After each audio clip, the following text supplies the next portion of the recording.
स्वागत है आप सभी का साइंस एंड फन पे, जहाँ पे टीचर्स आपको दिल और दिमाग दोनों से पढ़ाते हैं।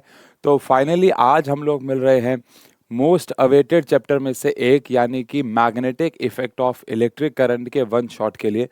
जो जो बच्चे यहाँ पे नए हैं, मैं उनको बताऊं कि हम लोगों ने यहाँ पे एक सीरीज स्टार्ट की है, जहाँ पे हम लोग हर एक चैप्टर को वन शॉट के माध्यम से आपके पास लेके आने वाले हैं।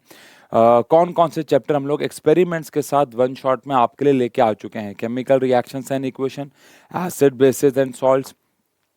फिजिक्स की बात करें अगर, तो हम लोग इलेक्ट्रिसिटी लेके आ चुके हैं, लाइट लेके आ चुके हैं और ह्यूमन आई लेके आ चुके हैं।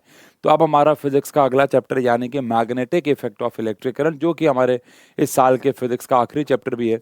फिर केमिस्ट्री का हमारा लास्ट चैप्टर बच जाएगा, बच्चे कार्बन कंपाउंड। और उसके बाद, क्योंकि बायो यहाँ पे सोनम मैम पढ़ाती हैं, उसके बाद हमारा सिलेबस खत्म हो जाएगा और उसके बाद हम बहुत खतरनाक तरीके से रिवीजन शुरू करने वाले हैं। लेकिन ये जो चैप्टर है हमारा magnetic effect of electric current, हमारे पास कुछ मैग्नेट्स हैं, कुछ iron battery, iron filings, multimeter, compass और नीचे भी कुछ चीज़ें और पड़ी हुई है, जिनकी मदद से आज हम कुछ छोटे छोटे ही सही लेकिन बहुत प्यारे प्यारे डेमोन्स्ट्रेशंस देखने वाले हैं और चैप्टर में कंसेप्ट्स को और स्ट्रॉन्ग करने वाले हैं। तो चलिए शुरू करते हैं। तो मैग्नेटिक इफेक्ट ऑफ करंट को पहले हमें समझना होगा कि हम लोगों ने एक चैप्टर पढ़ा था, चैप्टर का नाम था इलेक्ट्रिसिटी। इलेक्ट्रिसिटी चैप्टर में हम लोगों ने बात की थी कि जब भी हम किसी वायर के थ्रू करंट पास कराते हैं, तो करंट पास कराने पे तीन इफेक्ट देखने को मिलते हैं। एक होता है हीटिंग इफेक्ट, यानी कि वो कंडक्टर जो है वो गर्म हो जाता है। कई चीज़ें ज़्यादा गर्म होती हैं, कई चीज़ें कम गर्म होती हैं, ये भी हमने बात की थी और इसके ऊपर बहुत सारी चीज़ें बेस्ड हैं। सेकेंड इफेक्ट जो होता है वो होता है केमिकल इफेक्ट, यानी हम बिजली पास करा के केमिकल रिएक्शंस करवा सकते हैं, जैसे कि हम लोगों ने फर्स्ट चैप्टर में किया भी, इलेक्ट्रोलिसिस किया। इलेक्ट्रोलिसिस मतलब पानी या किसी भी चीज़ के अंदर जो टूट जाए, बिजली पास करा के उसको तोड़ना, जैसे वाटर उसका बहुत अच्छा एग्जाम्पल था। तो एक होता है केमिकल इफेक्ट और एक होता है मैग्नेटिक इफेक्ट। अब magnetic effect of electric current का क्या मतलब है, पहले इसको जरा समझते हैं। अगर मेरे पास एक कंडक्टर है, यानी एक मेटल है या एक बिजली की तार है, कॉपर की तार है, और अगर मैं उसके अंदर से करंट पास करा दूं, उसके अंदर से बिजली को दौड़वा दूं, पास करवा दूं, तो क्या देखने को मिलता है कि उसके आसपास मैग्नेटिक फील्ड यानी चुंबकीय क्षेत्र, चुंबकीय आकर्षण, मैग्नेटिक अट्रैक्शन पैदा होता है। इन आसान भाषा, जब भी एक कंडक्टर के अंदर से करंट पास कराया जाए तो वो एक प्रकार से एक चुंबक बन जाता है, क्योंकि वो अपने आसपास मैग्नेटिक फील्ड पैदा करता है। पहली बात तो इसे कहा जाता है magnetic effect of electric current या मैग्नेटिक इफेक्ट ऑफ करंट। अब मैग्नेटिक इफेक्ट ऑफ करंट की अगर बात करें तो बड़ी हैरान कर देने वाली बात है कि ये चीज़ एक इंटेंशनल डिस्कवरी नहीं थी, एक एक्सीडेंटल थी। हमारी फिजिक्स में डिस्कवरीज दो प्रकार की मेनली हो जाती हैं। एक होती है इंटेंशनल, हमें पता होता है हम क्या करने जा रहे हैं, हम उसका पूरा सेटअप करते हैं, फिर उसको प्रूफ कर देते हैं। जैसे कि इलेक्ट्रॉन की डिस्कवरी की थी जे थॉमसन जी ने, आप लोग पढ़ोगे 11th में जाके, और उनको पता था कि वो क्या करने जा रहे हैं। तो उन्होंने, जे थॉमसन जी वही हैं जिन्होंने स्ट्रक्चर ऑफ एटम दिया था, उन्होंने इलेक्ट्रॉन की डिस्कवरी भी की थी। तो उनको पता था कि वो क्या डिस्कवर करना चाह रहे हैं, उन्होंने पूरा एक सेटअप बनाया, इलेक्ट्रॉन को डिस्कवर किया, एटसेट्रा एटसेट्रा। लेकिन वहीं पे ये जो magnetic effect of electric current है, ये एक्सीडेंटली देखा गया था बाय एक बहुत फेमस इंसान जिनका नाम है ऑयस्टर, या पूरा नाम अगर बने तो हंस क्रिश्चियन ऑयस्टर।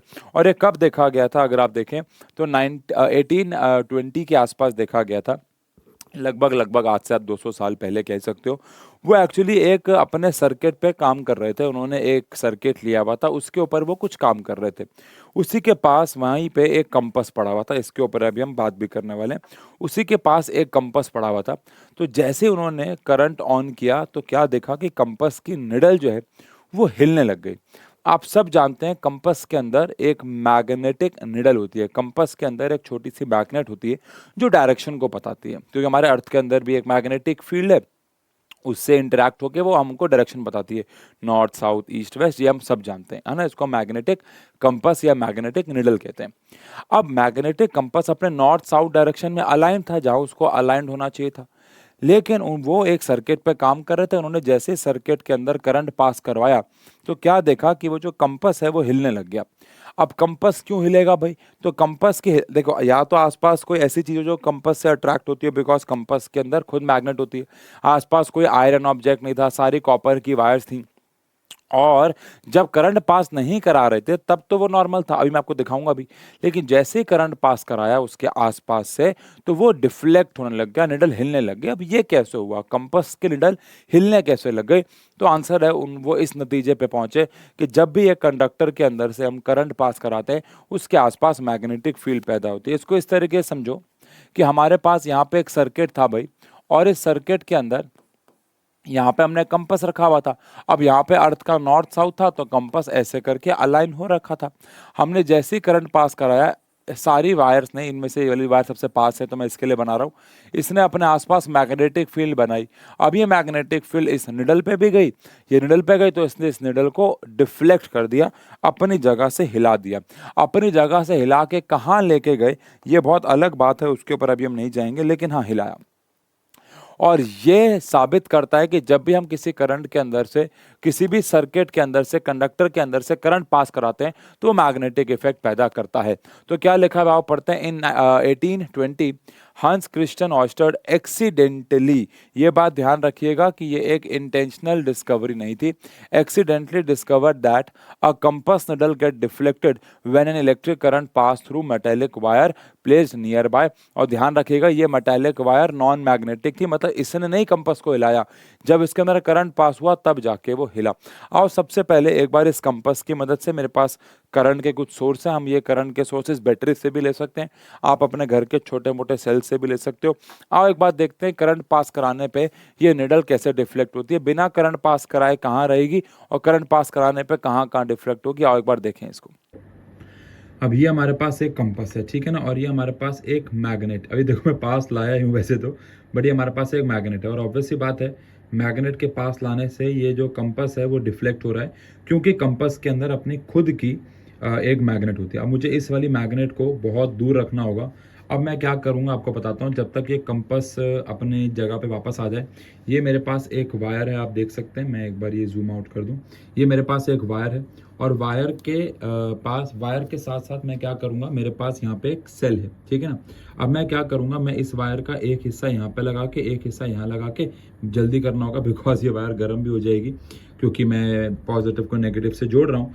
बट मैं अगर इसको इसके पास रखूँगा, आप देखना तो क्या होगा। अभी इसको थोड़ी देर रुकने देते हैं, फिर मैं अगर इसके अंदर करंट पास कराऊंगा तो आप देखना कि क्या होगा। थोड़ा दूर से करता हूँ ताकि आप देख भी सको। ये देखो, तो ये वायर हिल गई है ना, ये देखो इसने अपना पूरा नॉर्थ साउथ जो है वो चेंज कर लिया है। लेकिन अगर मैं इसको यहाँ से हटा दूँ तो ये वापस से अपनी डायरेक्शन में अलाइन होना चाहेगा। बहुत ज़्यादा सेंसिटिव होता है, इसमें थोड़ी देर लगती है, इसको रुकने का वेट करते हैं, फिर मैं आपको ये दोबारा से करके दिखाऊंगा, ठीक है। कि आप देख सकते हैं, क्योंकि और इसका सेंसिटिव होने का कारण भी है ना, क्योंकि अर्थ की मैग्नेटिक फील्ड उतनी स्ट्रांग नहीं होती है, तो इसे बहुत वीक मैग्नेटिक फील्ड पे भी हिलना होता है। दैट इज़ वाई इसको बहुत सेंसिटिव होना बहुत ज़रूरी है, ठीक है।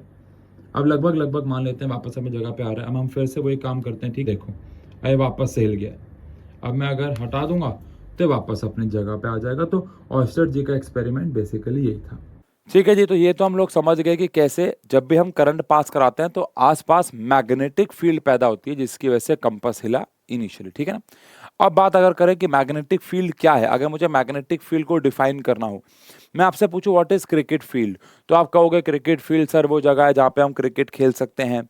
तो मैं कहूँगा क्रिकेट फील्ड वो जगह है जिसके अंदर रहते हुए बॉल का होना वैलिड है, बाहर कहीं भी जाए बाउंड्री खिलाई जाएगी, चौका हो जाए छक्का हो जाए, है ना। या हम कह सकते हैं कि फील्ड मतलब इलाका एक प्रकार से हो सकता है ना भाई। तो मैग्नेटिक फील्ड क्या है, जैसे कि हमारे पास यहाँ पे एक बार मैग्नेट है ना। अब मान लो अभी तो डब्बे के अंदर है, अभी हम देखेंगे इसको, बट मान लो हमारे पास बार मैग्नेट है। अब ये बार मैग्नेट अपने आसपास लोहे के टुकड़े को यहाँ अट्रैक्ट कर रही है, यहाँ कर रही है, यहाँ कर रही है, यहाँ कर रही है, लेकिन वो इसके बाद नहीं कर रही है। यानी एक रीजन है जहां तक ये दूसरे ऑब्जेक्ट्स पे अपना अट्रैक्शन दिखाएगी। ऑब्वियस सी बात है ये सामने वाले ऑब्जेक्ट पे भी डिपेंड करता है कि कौन है। बट एक मैग्नेट अपने आसपास कितने एरिया पे फोर्स लगाती है दूसरे ऑब्जेक्ट्स पे या दूसरी मैग्नेट्स पे, उस एरिया को बेसिकली हम मैग्नेटिक फील्ड कहते हैं।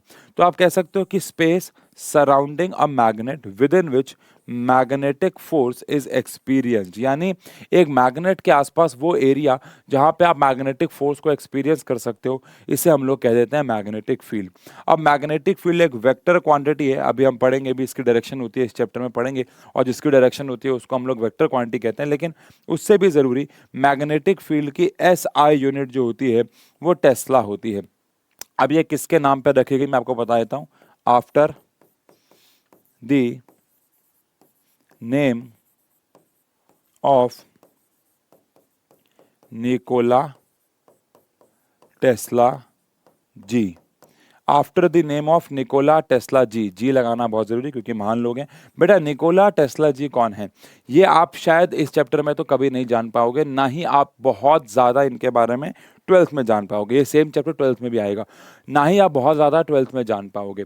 मेनली आप इनके बारे में हायर क्लासेस में जानोगे। लेकिन मैं आपको टू बी वेरी ऑनेस्ट सच बताऊं, कभी आप मेरे अगर ऑफलाइन ब्रांच में आए हो या अगर आप मेरे ऑफलाइन स्टूडेंट हो या कभी कोई वीडियो देखिए, तो हमारे ऑफलाइन ब्रांच में दीवार के ऊपर कुछ फोटोज लगी हुई हैं।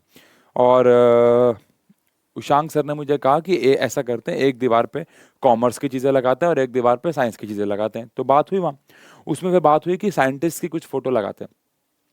तो मैंने वहाँ पे सिर्फ एक ही साइंटिस्ट की फोटो लगा रखी है और वह है निकोला टेस्ला जी। इन अब इसके ऊपर मैं कभी और फ्यूचर में डिटेल में बात करूंगा, वरना ये वन शॉट बहुत बड़ा हो जाएगा। बट ये एक प्रकार से गोट थे, ग्रेटेस्ट ऑफ ऑल टाइम। मतलब इनसे खतरनाक इंसान मैंने अपनी लाइफ में कभी देखा नहीं। देखा तो मैंने खैर इनको भी नहीं है, लेकिन मैंने जितनी कहानियां इनकी पढ़ी हैं, जितनी इनके बारे में मैंने जाना है, ये भाई साहब सुपर स्टार आदमी थे। लेकिन आप सोच रहे होंगे कि magnetic effect of electric current को ऑयस्टर जी ने ढूंढा, बड़े होके जानोगे बायोट सेवर्ट जी ने मैग्नेटिक फील्ड का फॉर्मूला दिया। लेकिन यूनिट फिर भी किसके ऊपर रखी गई, आंसर है निकोला टेस्ला जी के ऊपर, विच इज टेस्ला। इसके पीछे का रीजन सिर्फ ये है क्योंकि आपने एक मुहावरा सुना होगा, कहावत सुनी होगी कि पैदा करने वाले से बड़ा पालने वाला होता है। तो मैग्नेटिक फील्ड को पैदा भले दूसरे लोगों ने किया हो, ढूंढा किसी और ने हो, फॉर्मूला किसी और ने दिया हो, लेकिन उसका यूज, उसको पालने वाला, उसका एक्चुअल एप्लीकेशन टेस्ला जी ने की थी, जो आप बड़े होकर जानोगे। इसीलिए इनकी यूनिट को टेस्ला यानी कैपिटल टी से रिप्रेजेंट किया जाता है। अब बात करते हैं थोड़ी सी मैग्नेट क्या होता है और उसके पोल्स क्या होते हैं। हम सब जानते हैं कि एक मैग्नेट के दो पोल्स होते हैं, नॉर्थ पोल और साउथ पोल। लेकिन अलग अलग मैग्नेट्स के अलग अलग होते हैं। जैसे मैं यहाँ पे आपको, मेरे पास फिलहाल अभी यहाँ पे 3 मैग्नेट्स हैं। दुनिया में बहुत सारे एक्चुअली 4 मैग्नेट्स हैं, बिकॉज मैग्नेटिक निडल भी है। इन सब का कोई ना कोई नॉर्थ और साउथ होता है, लेकिन अलग अलग तरीके से होता है, इसके ऊपर बात करते हैं। लेकिन अगर मैं आपसे पूछूं मैग्नेट क्या होगा, तो आप बोलोगे चुंबक। अगर मैं आपसे पूछूं मैग्नेट क्या होगा, तो आप बोलोगे चुंबक। लेकिन मैग्नेट को डिफाइन करना हो तो कैसे करेंगे। Substances which produce magnetic field around them, ऐसे कोई भी सब्सटेंस जो अपने आसपास मैग्नेटिक फील्ड को पैदा करते हैं, उन्हें मैग्नेट्स कहते हैं।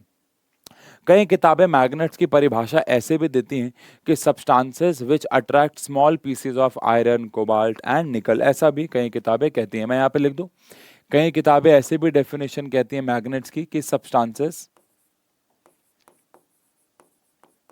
Which can attract small pieces of iron, cobalt, निकल एटसेट्रा। कई बच्चों को ये ना लगता हो कि मैग्नेट सिर्फ आयरन को अट्रैक्ट करती है, ऐसा नहीं है। मैग्नेट छोटे छोटे पीसेस ऑफ कोबाल्ट, निकल को भी अट्रैक्ट करती है। अब मैग्नेट किन को अट्रैक्ट करती है इस पे नहीं जाते हुए ऐसे बात करते हैं कि मैग्नेट को ऐसे भी डिफाइन किया जाता है जो आयरन, कोबाल्ट, निकल जैसे सब्सटेंसेस को अपनी तरफ अट्रैक्ट करे। लेकिन इसकी सही डेफिनेशन ये है कि मैग्नेट एक ऐसा सब्सटेंस है जो अपने आसपास मैग्नेटिक फील्ड पैदा करता है। हर एक मैग्नेट के 2 पोल होते हैं, एक होता है नॉर्थ पोल और एक होता है साउथ पोल। कभी भी ऐसा नहीं हो सकता कि मैग्नेट का एक ही पोल हो। मैं यहाँ पे भी एक नोट का पॉइंट लिखता हूँ, कभी भी ऐसा नहीं हो सकता कि मैग्नेट के पास सिर्फ एक ही पोल हो।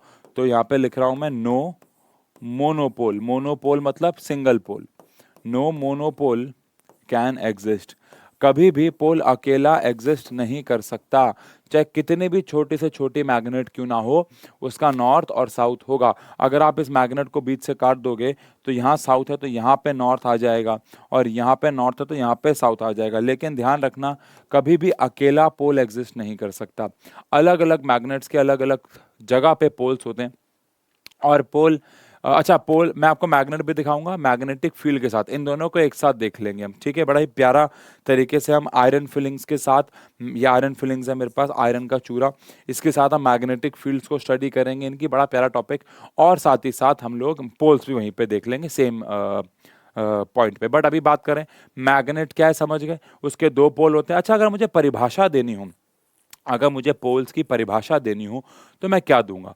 तो हम बचपन में नॉर्थ पोल या साउथ पोल की परिभाषा क्या देते थे?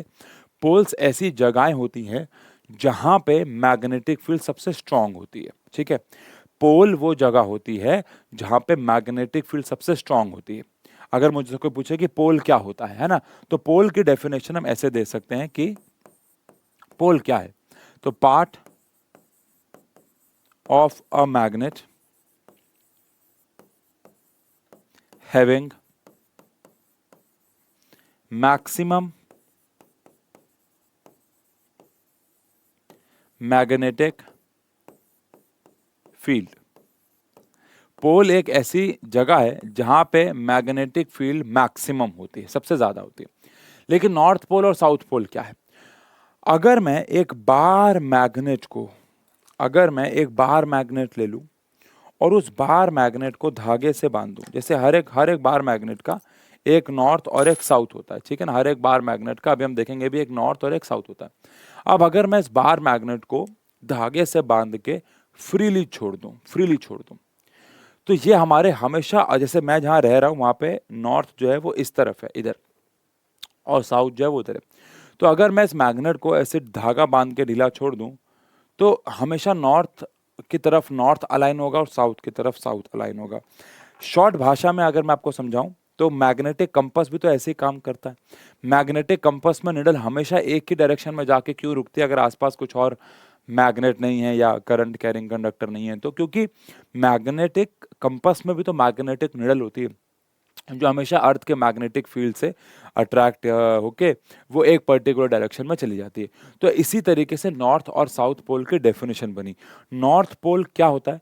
ऐसा पोल जिसको फ्रीली छोड़ दिया जाए तो वो अर्थ के नॉर्थ के तरफ जाके अट्रैक्ट हो जाए, उसको हम नॉर्थ पोल कहेंगे। And which align towards north of earth, और ऐसे ही साउथ क्या है? And which aligns towards south of earth. अगर फ्रीली छोड़ दे तो वो अर्थ के नॉर्थ साउथ पे चला अलाइन हो जाए। ये बहुत इंपॉर्टेंट सवाल भी एग्जाम में आया हुआ कि आपके पास एक मैग्नेट है और आपको नहीं पता है कि उसका नॉर्थ साउथ क्या है, और आपके पास दूसरी भी कोई मैग्नेट नहीं है, तो कैसे पता लगाएंगे? तो आंसर है उसको धागे से बांध के फ्रीली छोड़ देंगे। उसका जो एंड अर्थ के नॉर्थ की तरफ जाएगा उसको नॉर्थ पोल बोलेंगे, और उसका जो एंड अर्थ के साउथ की तरफ जाएगा उसको साउथ पोल बोलेंगे, ठीक है। ये बहुत बात की पढ़ाई है कि अर्थ के नॉर्थ की तरफ हमारा नॉर्थ पोल क्यों गया और साउथ की तरफ साउथ पोल क्यों गया। ये बहुत डिफरेंट पढ़ाई शुरू हो जाएगी, वो अभी हमें नहीं करनी, ठीक है। अब मैग्नेट के आसपास एक चीज पैदा होती है, उसे बोलते हैं मैग्नेटिक फील्ड, है ना। हमने बात की थी ना, मैग्नेट के आसपास क्या पैदा होती है? Magnetic field.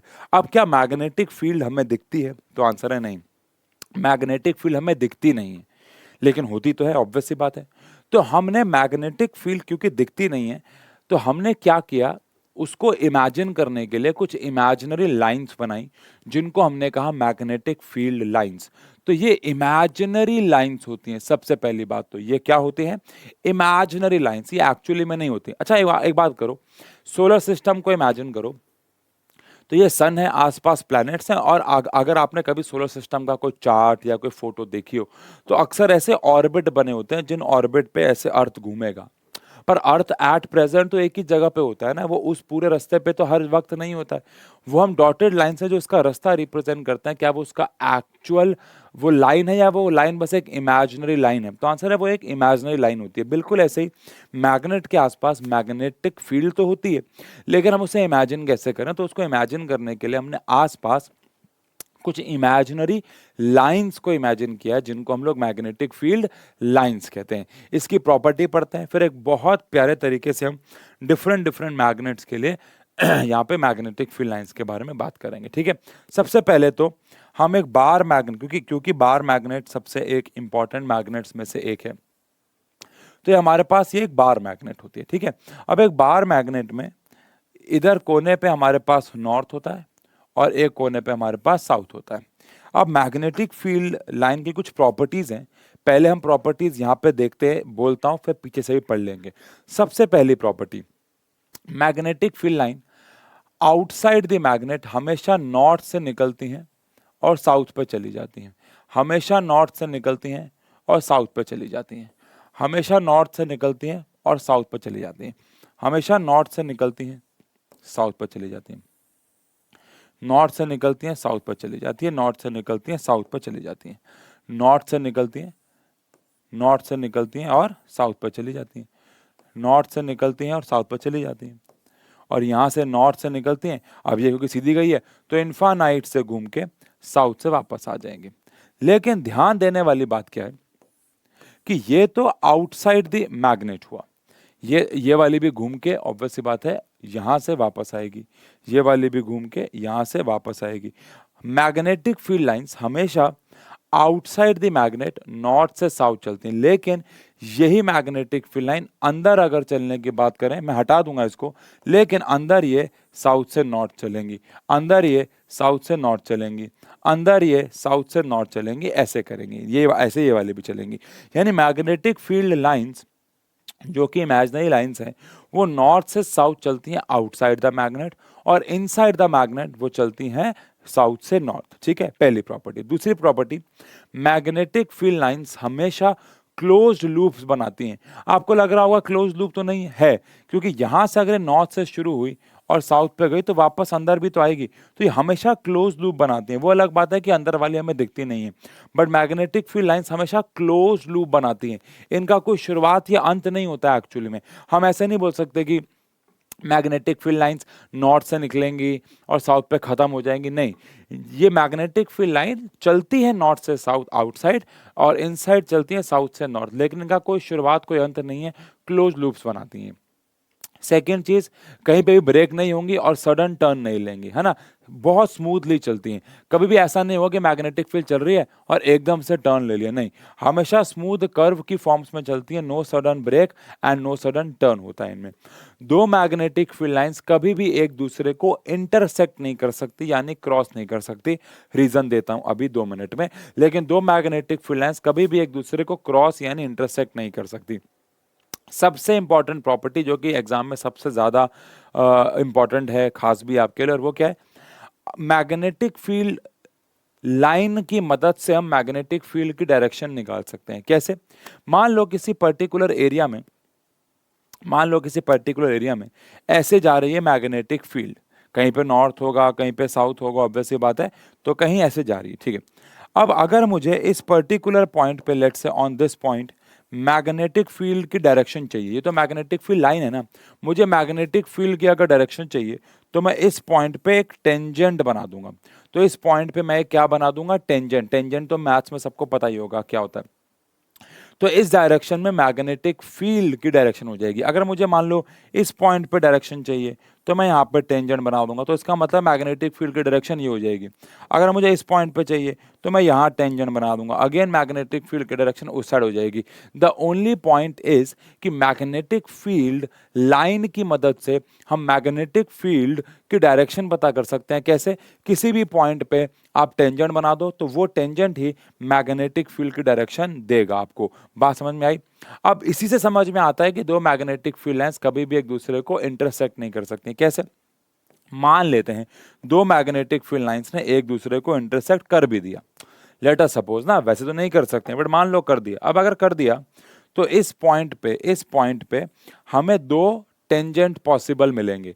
इस पॉइंट पे हमें दो टेंजेंट्स मिलेंगे, एक क्या होगा जो इधर जा रहा होगा और एक क्या होगा जो इधर जा रहा होगा। बिकॉज अगर एक पॉइंट पे दो कर्व्स मैच कर रहे हैं तो ये ऑब्वियस हो जाता है कि इस पॉइंट पे हमें दो टेंजेंट मिलेंगे। क्या ऐसा पॉसिबल है कि एक पॉइंट पे मैग्नेटिक फील्ड की दो अलग अलग डायरेक्शंस हो, ऐसा नहीं है किसी एक पॉइंट पे तो कोई एक ही डायरेक्शन होगी, लेकिन ये समझा रहा है, ये कह रहा है कि दो अलग अलग डायरेक्शन होंगे, विच इज नॉट पॉसिबल। तो आप ये क्वेश्चन लिख लीजिए, मैं बोल रहा हूँ क्योंकि एग्जाम के लिए काफी ज्यादा इंपॉर्टेंट ये क्वेश्चन रहता है। क्वेश्चन है, why two magnetic field lines never intersect each other. Why two magnetic field lines never intersect each other? Answer है if two magnetic field lines intersect at a point, if two magnetic field lines intersect at a point, then at the point of intersection,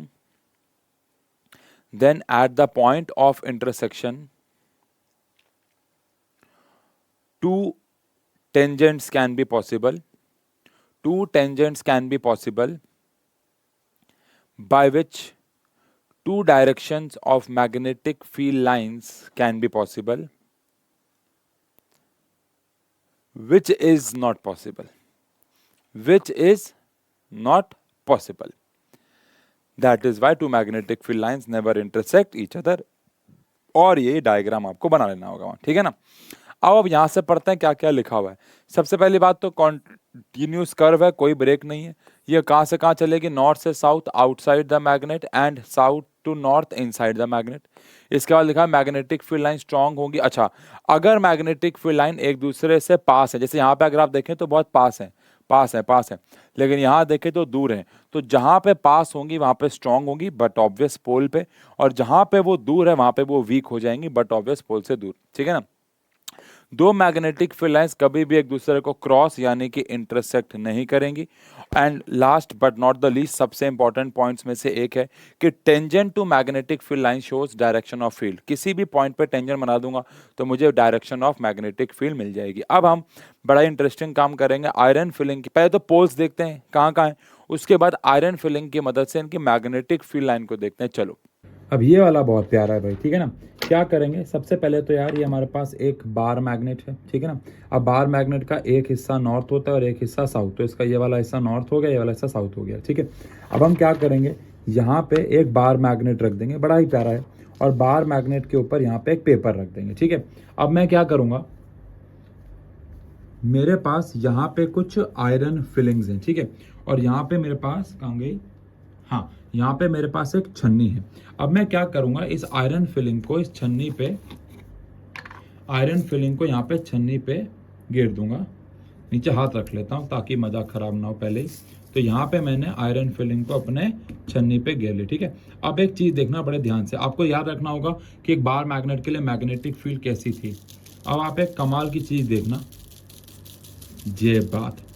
अब अगर आप ध्यान दें, ये बड़ा ही satisfying सा होता है देखने में, मुझे बड़ा पसंद है ये करना, मैं इसके पूरे दिन कर सकता हूँ।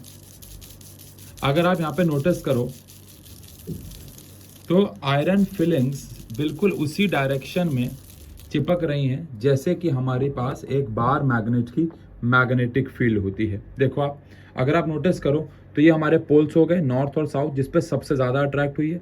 बाकी आप ये कर्व्स देख सकते हो, ये कर्व रिप्रेजेंट कर रहे हैं हमारी बिल्कुल वही मैग्नेटिक फील्ड को जैसे कि हमारी एक बार मैग्नेट की मैग्नेटिक फील्ड होती है। तो ये हमने बार मैग्नेट के लिए किया, ठीक है। आओ अब यही काम हम एक बार मैग्नेट की बजाय एक सर्कुलर मैग्नेट से करते हैं। मुझे लगता है कि बार मैग्नेट और सर्कुलर मैग्नेट में ज़्यादा कुछ डिफरेंस नहीं होने वाला, क्योंकि दोनों की शेप लगभग सेम होती है। शेप से मेरा कहने का मतलब एक्चुअली क्या है, देखो ये एक सर्कुलर मतलब कि एक सिलेंड्रिकल मैग्नेट है, सॉरी, और ये एक बार मैग्नेट है। अब इससे क्या फ़र्क पड़ेगा, आओ ज़रा देखें। मुझे नहीं लगता है कि ज़्यादा कुछ फ़र्क पड़ना चाहिए, बट एक बार हम इस वाली मैग्नेट से करके देखें, क्योंकि इनके नॉर्थ साउथ तो एक जैसे ही है ना। आओ,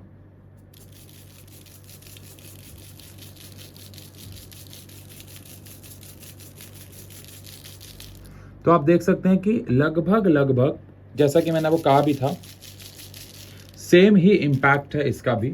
एग्जैक्टली सेम सी ही मैग्नेटिक फील्ड यहाँ पे भी बन रही है जैसे कि हमारी एक बार मैग्नेट में बनी थी। कोई चेंजेस नहीं, ये नॉर्थ साउथ हो गया, ये मैग्नेटिक फील्ड लाइंस हो गई, एज सच कोई चेंज नहीं दिख रहा है मुझे तो, ठीक है ना। लेकिन अब अगर हम ये बहुत एक इंटरेस्टिंग मैग्नेट के साथ यानी कि एक हॉर्स शू मैग्नेट के साथ करें। एक हॉर्स शू मैग्नेट क्या होती है? ये हॉर्स शू मैग्नेट आपने बहुत सारे कार्टून्स में देखी होगी। इसका नॉर्थ साउथ एक की तरफ होता है। ये वाइट निशान का मतलब नॉर्थ है, तो ये नॉर्थ हो गया, साउथ हो गया। नॉर्थ साउथ इसका एक की डायरेक्शन में होता है। अब इसकी मैग्नेटिक फील्ड कैसी, आप गैस करो, अपने मन में गैस करो कि इसकी मैग्नेटिक फील्ड लाइन कैसी होगी। अगर इसका नॉर्थ यहाँ है, साउथ यहाँ है, तो इसकी मैग्नेटिक फील्ड लाइन किस तरफ से कैसी बनेगी? आओ एक बार बना के देखें। मतलब मैं तो जानता ही हूँ, बट आप अपने मन में एक बार इमेजिन करो कि कैसे इसकी मैग्नेटिक फील्ड लाइंस बनेंगी। चलो, हाँ, आई होप आप लोगों ने कुछ ऐसा ही इमेजिन किया हो।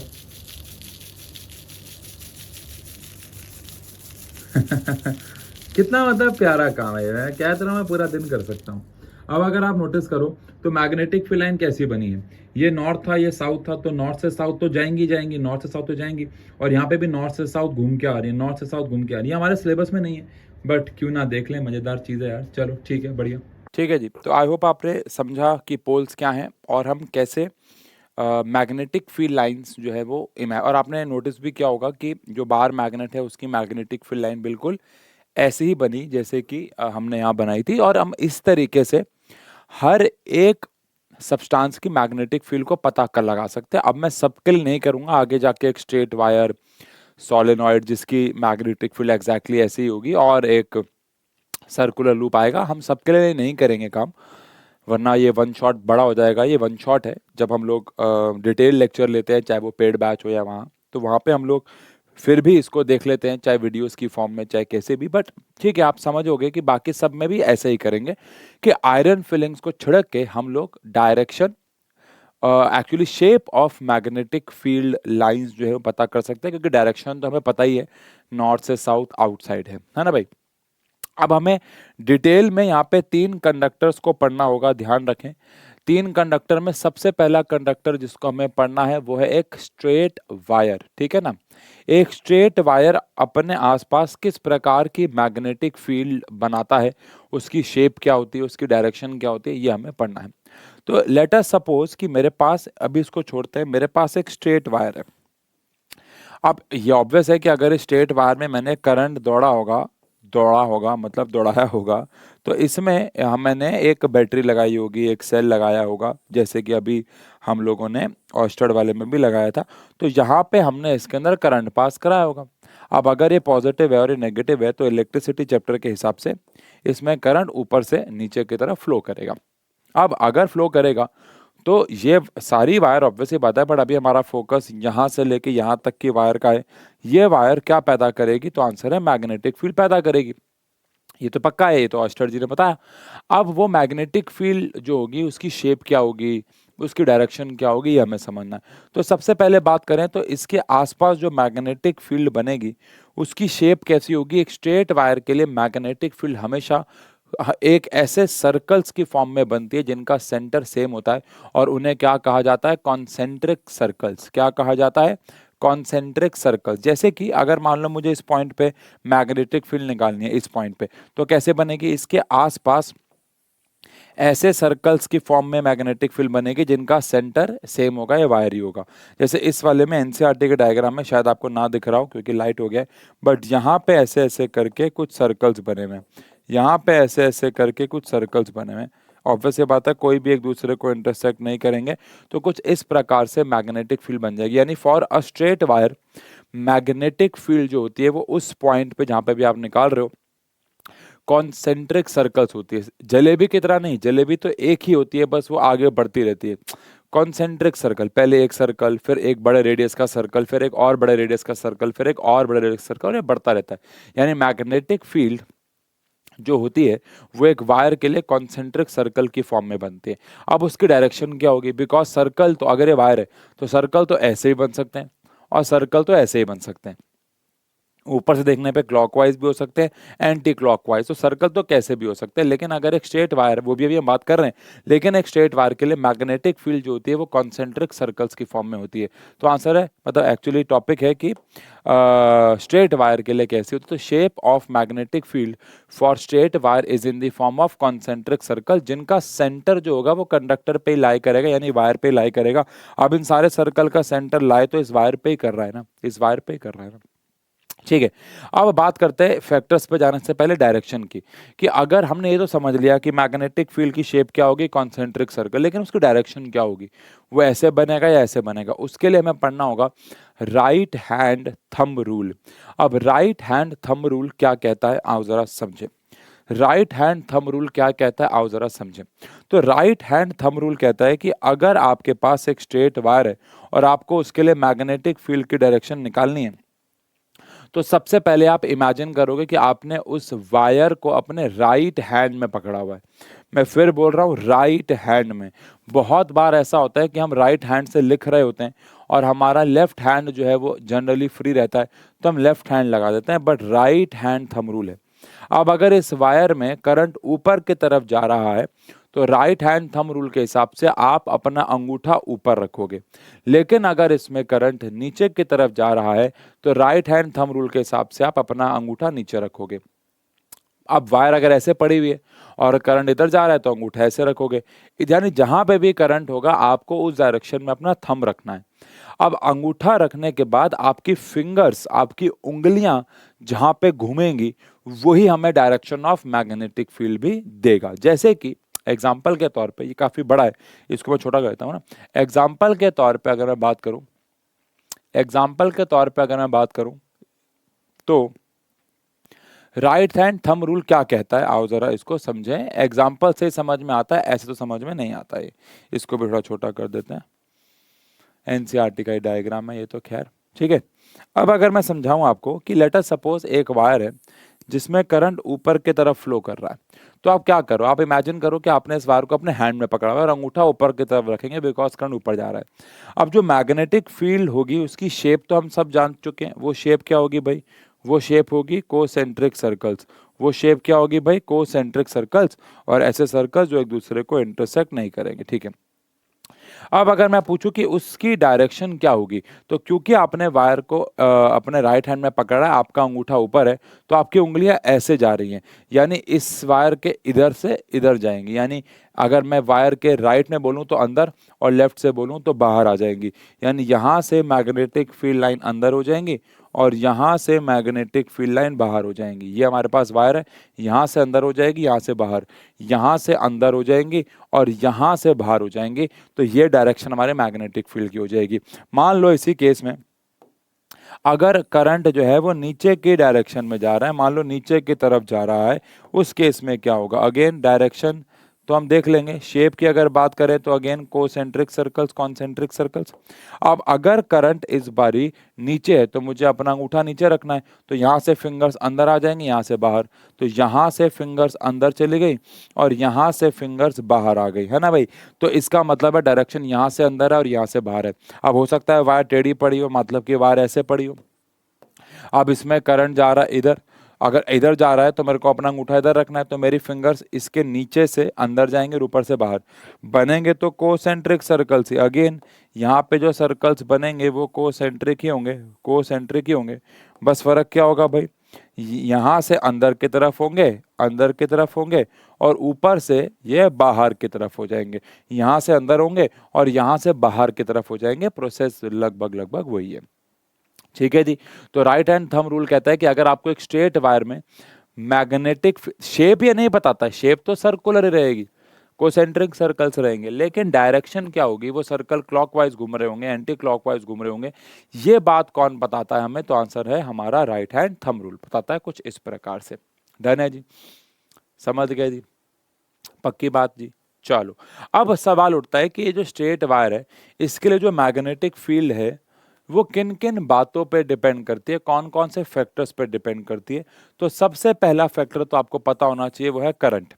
अब ये ऑब्वियस हो जाता है कि जितना ज्यादा मैं करंट पास कराऊंगा, उतनी ज्यादा मैग्नेटिक फील्ड होगी। ये कॉमन सेंस है, बिकॉज मैग्नेटिक फील्ड के बनने का कारण कौन है, तो मैग्नेटिक फील्ड के बनने का कारण है करंट। अब अगर करंट ज्यादा, 1 एम्पियर करंट पास कराओगे तो कुछ मैग्नेटिक फील्ड होगी, 2 एम्पियर पे वो और बढ़ जाएगी, 3 पे वो और बढ़ जाएगी, 4 पे। जितना ज्यादा आप करंट पास कराओगे, मैग्नेटिक फील्ड उतनी ज्यादा बढ़ने वाली है। ये ऑब्वियस सी बात है। तो मैग्नेटिक फील्ड स्ट्रेंथ जो है, मैग्नेटिक फील्ड की ताकत जो है, वो डायरेक्टली प्रोपोर्शनल होने वाली है कितना अमाउंट ऑफ करंट आप उसके अंदर से पास करा रहे हैं, ठीक है जी। सेकेंड, डिस्टेंस, आप जितना वायर से दूर जाओगे मैग्नेटिक फील्ड उतनी कम होती चली जाएगी। अगेन ये भी ऑब्वियस है, ये वायर है तो पास मैग्नेटिक फील्ड बहुत स्ट्रांग होगी, दूर और कमजोर और कमजोर और कमजोर और कमजोर, जितना दूर जाओगे उतनी मैग्नेटिक फील्ड कमजोर होती चली जाएगी, ये भी ऑब्वियस हो जाता है। और डायरेक्शन की बात हमने अभी की, अगर हम डायरेक्शन को रिवर्स कर देंगे तो मैग्नेटिक फील्ड की डायरेक्शन भी रिवर्स, अगर हम करंट, ऑब्वियस होता है करंट की डायरेक्शन की बात कर रहा हूं, अगर हम करंट की डायरेक्शन को रिवर्स कर देंगे तो मैग्नेटिक फील्ड की डायरेक्शन भी रिवर्स हो जाएगी। यहाँ पे करंट ऊपर जा रहा था तो मैग्नेटिक फील्ड ऐसे थी, यहाँ पे नीचे तो ऐसे हो गई। तो अगर करंट की डायरेक्शन को आपने चेंज किया तो मैग्नेटिक फील्ड की डायरेक्शन चेंज होगी। ध्यान रखिएगा, डायरेक्शन चेंज करने से करंट के मैग्नेटिक फील्ड की स्ट्रेंथ पे कोई फर्क नहीं पड़ेगा, सिर्फ डायरेक्शन चेंज होगी। तो ये एक नोट का पॉइंट बन सकता है बड़ा इंपॉर्टेंट कि by changing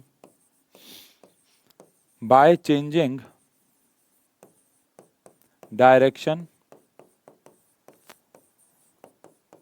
of current only direction of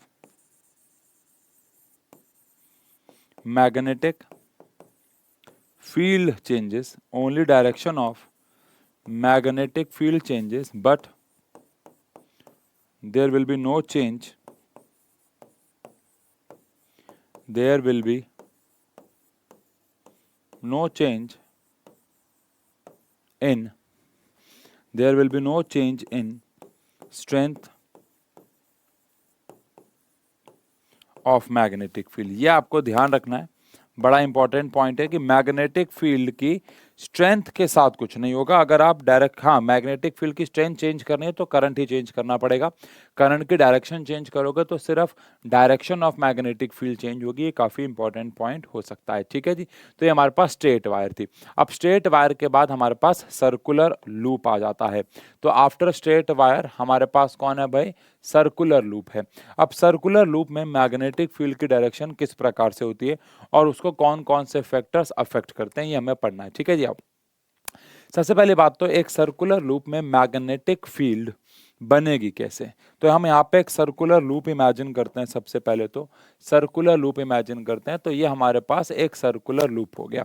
अब इस सर्कुलर लूप में ऑब्वियस सी बात है कहीं से तो करंट घुसेगा, तो यहाँ से ये करंट आ रहा है, इसको भी वाइट ही ले लेते हैं ताकि आपको एक ही बार लगे। तो यहाँ से ये करंट आया, यहाँ की तरफ गया, इधर की तरफ गया और ये क्लॉकवाइज डायरेक्शन में कुछ करंट फ्लो हो रहा है। अब इसमें क्लॉकवाइज डायरेक्शन में करंट फ्लो हो रहा है, ये ऑब्वियस है कि नीचे कोई बैटरी से करंट आ रहा है, बट अभी के लिए बस करंट यहाँ आया और क्लॉकवाइज डायरेक्शन में फ्लो होने लग गया। इसका एक सेंटर है हमारे पास और वो सेंटर यहाँ पे कहीं पे होगा। अब हमें इसमें मैग्नेटिक फील्ड बनानी है, तो क्या आप मुझे, अरे आज तो मैंने आपसे कमेंट सेक्शन पे कोई भी सवाल नहीं पूछा, ये तो हमारे वन शॉट के खिलाफ हो जाएगा। तो मैं यहाँ पे आपसे एक सवाल पूछता हूँ, आप मुझे बताओ ट्रू या फॉल्स, टाइम स्टैम्प के साथ बताना ट्रू या फॉल्स की क्या मैं इस पूरे सर्कुलर लूप के छोटे से हिस्से को एक स्ट्रेट वायर कंसीडर कर सकता हूं। इस सर्कुलर लूप के एक छोटे से हिस्से को क्या मैं एक स्ट्रेट वायर कंसीडर कर सकता हूं, यस और नो। क्या इस सर्कुलर लूप के छोटे से हिस्से को एक स्ट्रेट वायर कंसीडर किया जा सकता है, यस और नो, जल्दी से बताओ ट्रू या फॉल्स, यस और नो। तो आंसर है हाँ, बिल्कुल कर सकते हैं, क्योंकि ये छोटा सा हिस्सा एक लगभग स्ट्रेट वायर ही हमारे लिए काम करेगी, ठीक है। अब अगर ये छोटा सा हिस्सा एक स्ट्रेट वायर है तो इसके लिए जो मैग्नेटिक फील्ड की डायरेक्शन होंगी वो कैसी होंगी, तो आंसर है again concentric circle, concentric circles. और क्योंकि करंट ऊपर जा रहा है, पहली बात तो डायरेक्शन बनाते हैं, तो यहाँ पे हमारे पास कॉन्सेंट्रिक सर्कल्स बनते चले जाएंगे भाई, और धीरे धीरे उन सर्कल्स का रेडियस भी बढ़ता चला जाएगा और सेंटर तक आते ये एकदम एक स्ट्रेट लाइन हो जाएगा। अब डायरेक्शन क्या होगी, क्योंकि करंट ऊपर जा रहा है तो मेरा अंगूठा ऊपर आएगा, तो यहां से इनवर्ड हो जाएगी, इनवर्ड, और यहां से आउटवर्ड हो जाएगी। ठीक है जी। और सेंटर तक आते आते स्ट्रेट लाइन। अब अगर मैं इस छोटे से हिस्से की बात करूं तो इसमें करंट नीचे जा रहा है, राइट हैंड है, अंगूठा नीचे आएगा, डायरेक्शन क्या होगी भाई, डायरेक्शन यहाँ, अगर अंगूठा नीचे है, तो यहाँ से अंदर और यहाँ से बाहर हो जाएगी। अगेन शेप तो वही रहेगी, कोसेंट्रिक सर्कल्स, कॉन्सेंट्रिक सर्कल, जैसे मर्जी बोल लो यार। तो सेंटर तक आते आते क्या इनका भी रेडियस बढ़ता चला जाएगा, तो आंसर है हाँ, इसका भी रेडियस बढ़ता चला जाएगा और ये स्ट्रेट लाइन, लेकिन डायरेक्शन यहाँ पे इनवर्ड ही रहेगी, inward inward inward inward inward, लेकिन यहाँ से जो डायरेक्शन है वो आउटवर्ड हो जाएगी। तो कुछ इस प्रकार, क्या बढ़िया डायग्राम बनाया मैंने, कुछ इस प्रकार से मैग्नेटिक फील्ड बनेगी फॉर अ सर्कुलर लूप, एक सर्कुलर लूप के लिए। अगर आप नोटिस कर रहे हो तो ओवरऑल ये सर्कुलर लूप है, अगर आप नोटिस कर रहे हो तो ओवरऑल मैग्नेटिक फील्ड यहाँ पे अंदर है और यहाँ पे बाहर है। अगर आप नोटिस करो तो ओवरऑल मैग्नेटिक फील्ड इस पूरे सर्कुलर लूप में अंदर है और यहाँ से बाहर है। अगर इसी में करंट के डायरेक्शन में उल्टी कर दूं, क्लॉकवाइज की बजाय इसी में डायरेक्शन अगर एंटी क्लॉकवाइज कर दी जाए तो क्या होगा, तो क्लॉकवाइज की बजाय अगर डायरेक्शन एंटी क्लॉकवाइज कर दी जाए तो जो मैग्नेटिक फील्ड अभी यहाँ पे अंदर है और यहाँ से बाहर है वो उल्टा हो जाएगा, यहाँ से अंदर हो जाएगी और यहाँ से बाहर हमारे पास आ जाएगी। इसीलिए ये हमारे पास एक पूरा फुल फ्लेज डायग्राम है। लेकिन अगर मैं इसको शॉर्ट में समझाऊं तो क्या ऐसा कहना ठीक होगा, शॉर्ट में समझाऊं तो ऐसा कहना ठीक होगा कि ये मेरे पास दो सर्कुलर लूप्स हैं, ठीक है ना, ये मेरे पास दो सर्कुलर लूप्स हैं, ठीक है ठीक है ठीक है। एक में जो करंट है मान लेते हैं वो ऐसे जा रहा है यानी कि क्लॉकवाइज जा रहा है, और एक में जो करंट है वो ऐसे जा रहा है यानी एंटी क्लॉकवाइज जा रहा है। अब जिसमें करंट क्लॉकवाइज जा रहा है, जिसमें करंट क्लॉकवाइज जा रहा है जैसे कि ये, इसमें अंदर यानी inside the loop magnetic field अंदर जा रही है और यहाँ पे बाहर है, तो यहाँ पे मैग्नेटिक फील्ड इनवर्ड है एंड ऑब्वियस सी बात है यहाँ पे मैग्नेटिक फील्ड आउट है। लेकिन अगर करंट एंटी क्लॉकवाइज होता तो यहाँ पे मैग्नेटिक फील्ड जो है ये ऑब्वियस सी बात है आउटवर्ड हो जाती और यहाँ से मैग्नेटिक फील्ड इनवर्ड। तो आप ऐसे भी याद कर सकते हो, एग्जाम में क्वेश्चंस आएंगे, कैसे आएंगे वो हम लोग लाइव सेशंस में देखेंगे। अब तक तो आपको शायद पता होगा, जो नया बच्चा मैं उसको बता दूं, वन शॉट पे हम लोग सारे कंसेप्ट को बहुत अच्छे से क्लियर करते हैं और फिर आफ्टर वन शॉट्स हम लोग लाइव सेशंस हर हफ्ते यहाँ पे लेके आते हैं, जहाँ पे हम इन्हीं की क्वेश्चन, जैसे अभी तक हमने फिजिक्स के शायद 5 या 6 से ज़्यादा सेशन ले लिए होंगे जहाँ पे हमने फिजिक्स के क्वेश्चंस कराए हैं और लगभग लगभग हर प्रकार का, हर टाइप का क्वेश्चन हो चुका है। इलेक्ट्रिसिटी के अभी थोड़े कम क्वेश्चन हुए हैं, लेकिन ह्यूमन आई और लाइट के तो मैं लगभग लगभग हर प्रकार के क्वेश्चंस आपको यहाँ पे करा चुका हूँ। तो लाइव सेशंस भी लेना बहुत ज़रूरी रहता है। और बड़ी इंटरेस्टिंग बात यह है कि आज अगर आप ये वन शॉट आज ही देख रहे हैं, आज ही डल रहा है, आज ही देख रहे हैं, आज तारीख क्या है जब मैं इसको रिकॉर्ड कर रहा हूँ, तो आज तारीख हमारे पास है भाई 26 अक्टूबर। तो अगर आप ये 26 अक्टूबर को ही देख रहे हैं तो आज शाम को 8:30 यानी कि 8:30 हमारा एक बहुत बड़ा इवेंट होने वाला है। इवेंट मतलब ऐसे हो कि पेड कोर्स नहीं लॉन्च कर रहे हैं हम, टेंशन मत लेना। हम लोग एक नई सीरीज़ लॉन्च कर रहे हैं यूट्यूब के लिए। यूट्यूब के लिए एक नई सीरीज़ लॉन्च हो रही है, वर्ल्ड कप सीरीज़, जहाँ पे हम लोग अलग अलग क्रिकेटर्स बनेंगे और बहुत ही इंटरेस्टिंग वे में वहाँ पे हम लोग वॉर्स करेंगे। अभी तक क्या होता था, एक टीचर आता था, क्वेश्चन पूछता था, वॉर। यहाँ पे ऐसा नहीं होगा, बड़ा इंटरेस्टिंग होगा। जैसे मैंने एक बॉल फेंकी, मान लो मैंने और उशांक सर खेल रहे हैं और टॉस किया, और मान लो मैं टॉस जीत गया और मैं कहता हूँ मैं पहले बॉलिंग करूँगा, तो बॉलिंग का मतलब यहाँ पे क्वेश्चन देना होगा, बैटिंग का मतलब क्वेश्चन अटेम्प्ट करना होगा, है ना। अगर एक नंबर का क्वेश्चन है, मतलब कि एक नंबर मिलेगा, एक रन मिलेगा आपको अगर आप वो क्वेश्चन सही करते हो, वो आसान क्वेश्चन होगा। एक आएगा 6 रन का क्वेश्चन, जिसमें अगर आपने वो क्वेश्चन सॉल्व कर दिया तो आप का छक्का लग गया, क्योंकि थोड़ा सा मुश्किल क्वेश्चन होगा। तो ऐसे करके पूरी प्रॉपर पीपीटी बन रही है ना। वाइड आएगी रास्ते में, नो बॉल आएगी रास्ते में, ऐसे ऐसे करते करते मतलब बड़ा मज़ा सा आएगा। और आपको ये भी गैस करना है कि हम कौन कौन से क्रिकेटर बनेंगे। मैं क्या बनूंगा, उशांक सर क्या बनेंगे, रीमा मैम क्या बनेंगी, सोनम मैम और अपना दीपिका मैम, विपुल सर, ये सब क्या क्या बनेंगे ये आपको गैस करना होगा। बट अभी के लिए ये हमारे पास ध्यान रखना है कि सर्कुलर लूप अगर है तो सर्कुलर लूप में ऐसे घूम रहे हैं, क्लॉकवाइज घूम रहे हैं, तो अंदर इनवर्ड डायरेक्शन में जाएगी और बाहर आउटवर्ड, और एंटी क्लॉकवाइज में उल्टा हो जाएगा। ये छोटी छोटी बातें हैं जो आपको ध्यान रखनी है, ठीक है। सर्कुलर लूप, अब सर्कुलर लूप के लिए मैग्नेटिक फील्ड किन किन फैक्टर्स पे, किन किन चीज़ों पे डिपेंड करती है। तो सबसे पहली बात करंट। देखो यार, करंट पे तो करेगी करेगी, ये तो मुझे लगता है बात करना भी शायद बेवकूफ़ी है, लेकिन मैग्नेटिक स्ट्रेंथ जो है किसी भी मैग्नेट की, किसी भी मैग्नेट की जो करंट से बनी है उसकी जो स्ट्रेंथ है वो डायरेक्टली प्रोपोर्शनल होती है कितना करंट उसके अंदर आपने पास कराया।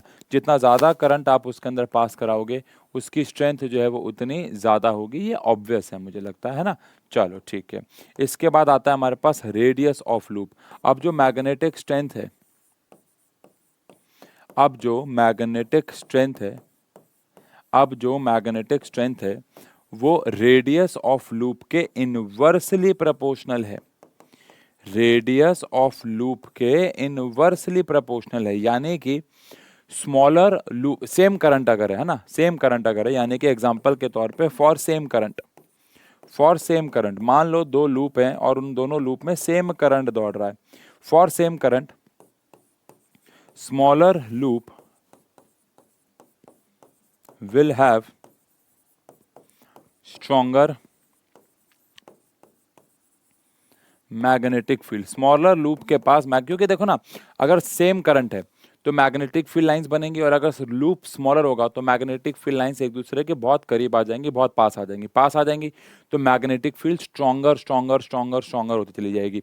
इसलिए for smaller loop will have stronger magnetic field. यानी अगर ये एक लूप है और ये एक लूप है और दोनों में करंट मान लो सेम डायरेक्शन में 10 एम्पियर और इसमें भी मान लो 10 एम्पियर दौड़ता है, तो इसके लिए स्ट्रॉन्गर मैग्नेटिक फील्ड होगी, और इसके लिए इसके मुकाबले वीकर मैग्नेटिक फील्ड होगी। ठीक है ना, ऑब्वियस बात है, कंपैरेटिवली बात कर रहे हैं, ठीक है ना। तो जितना रेडियस छोटा उतनी मैग्नेटिक फील्ड ज़्यादा भी होगी। And last but not the least, again loop से कितना दूर जा रहे हो, जितना ज़्यादा दूर आप लूप से जाओगे अगेन मैग्नेटिक फील्ड जो है वो उतनी कमज़ोर होती चली जाएगी। तो अगेन मैग्नेटिक स्ट्रेंथ, आपकी मैग्नेटिक स्ट्रेंथ कितनी है, कितनी ताकत है, ये इनवर्सली प्रोपोर्शनल है डिस्टेंस से, है ना। ये ऑब्वियस है, डिस्टेंस फ्रॉम लूप से। जितना ज़्यादा लूप से आप दूर भागोगे मैग्नेटिक फील्ड जो है वो उतनी ज़्यादा आपकी कम यानी वीक होती चली जाएगी। ठीक है जी।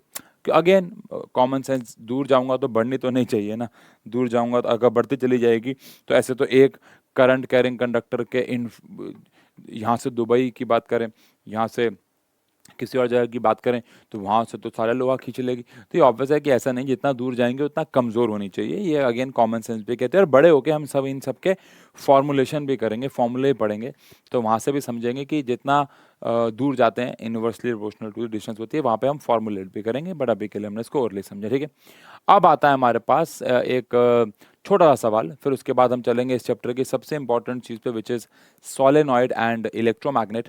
और इलेक्ट्रोमैग्नेट होते ही आप समझ लेना हमारा चैप्टर जो है वो लगभग 70% खत्म हो जाएगा। फिर उसके बाद छोटा टॉपिक है force on a current carrying conductor, and after that हम लोग पढ़ लेंगे हाउस होल्ड सर्किट। ध्यान रखना इस चैप्टर में एक बहुत इंपॉर्टेंट टॉपिक कभी हुआ करता था, फराडेज लॉ, वो डिलीट कर दिया गया। इलेक्ट्रिक मोटर, इलेक्ट्रिक जनरेटर, ये सब डिलीट कर दिया गया है। बहुत चीज़ें डिलीट कर दी गई हैं इस बार NCERT से।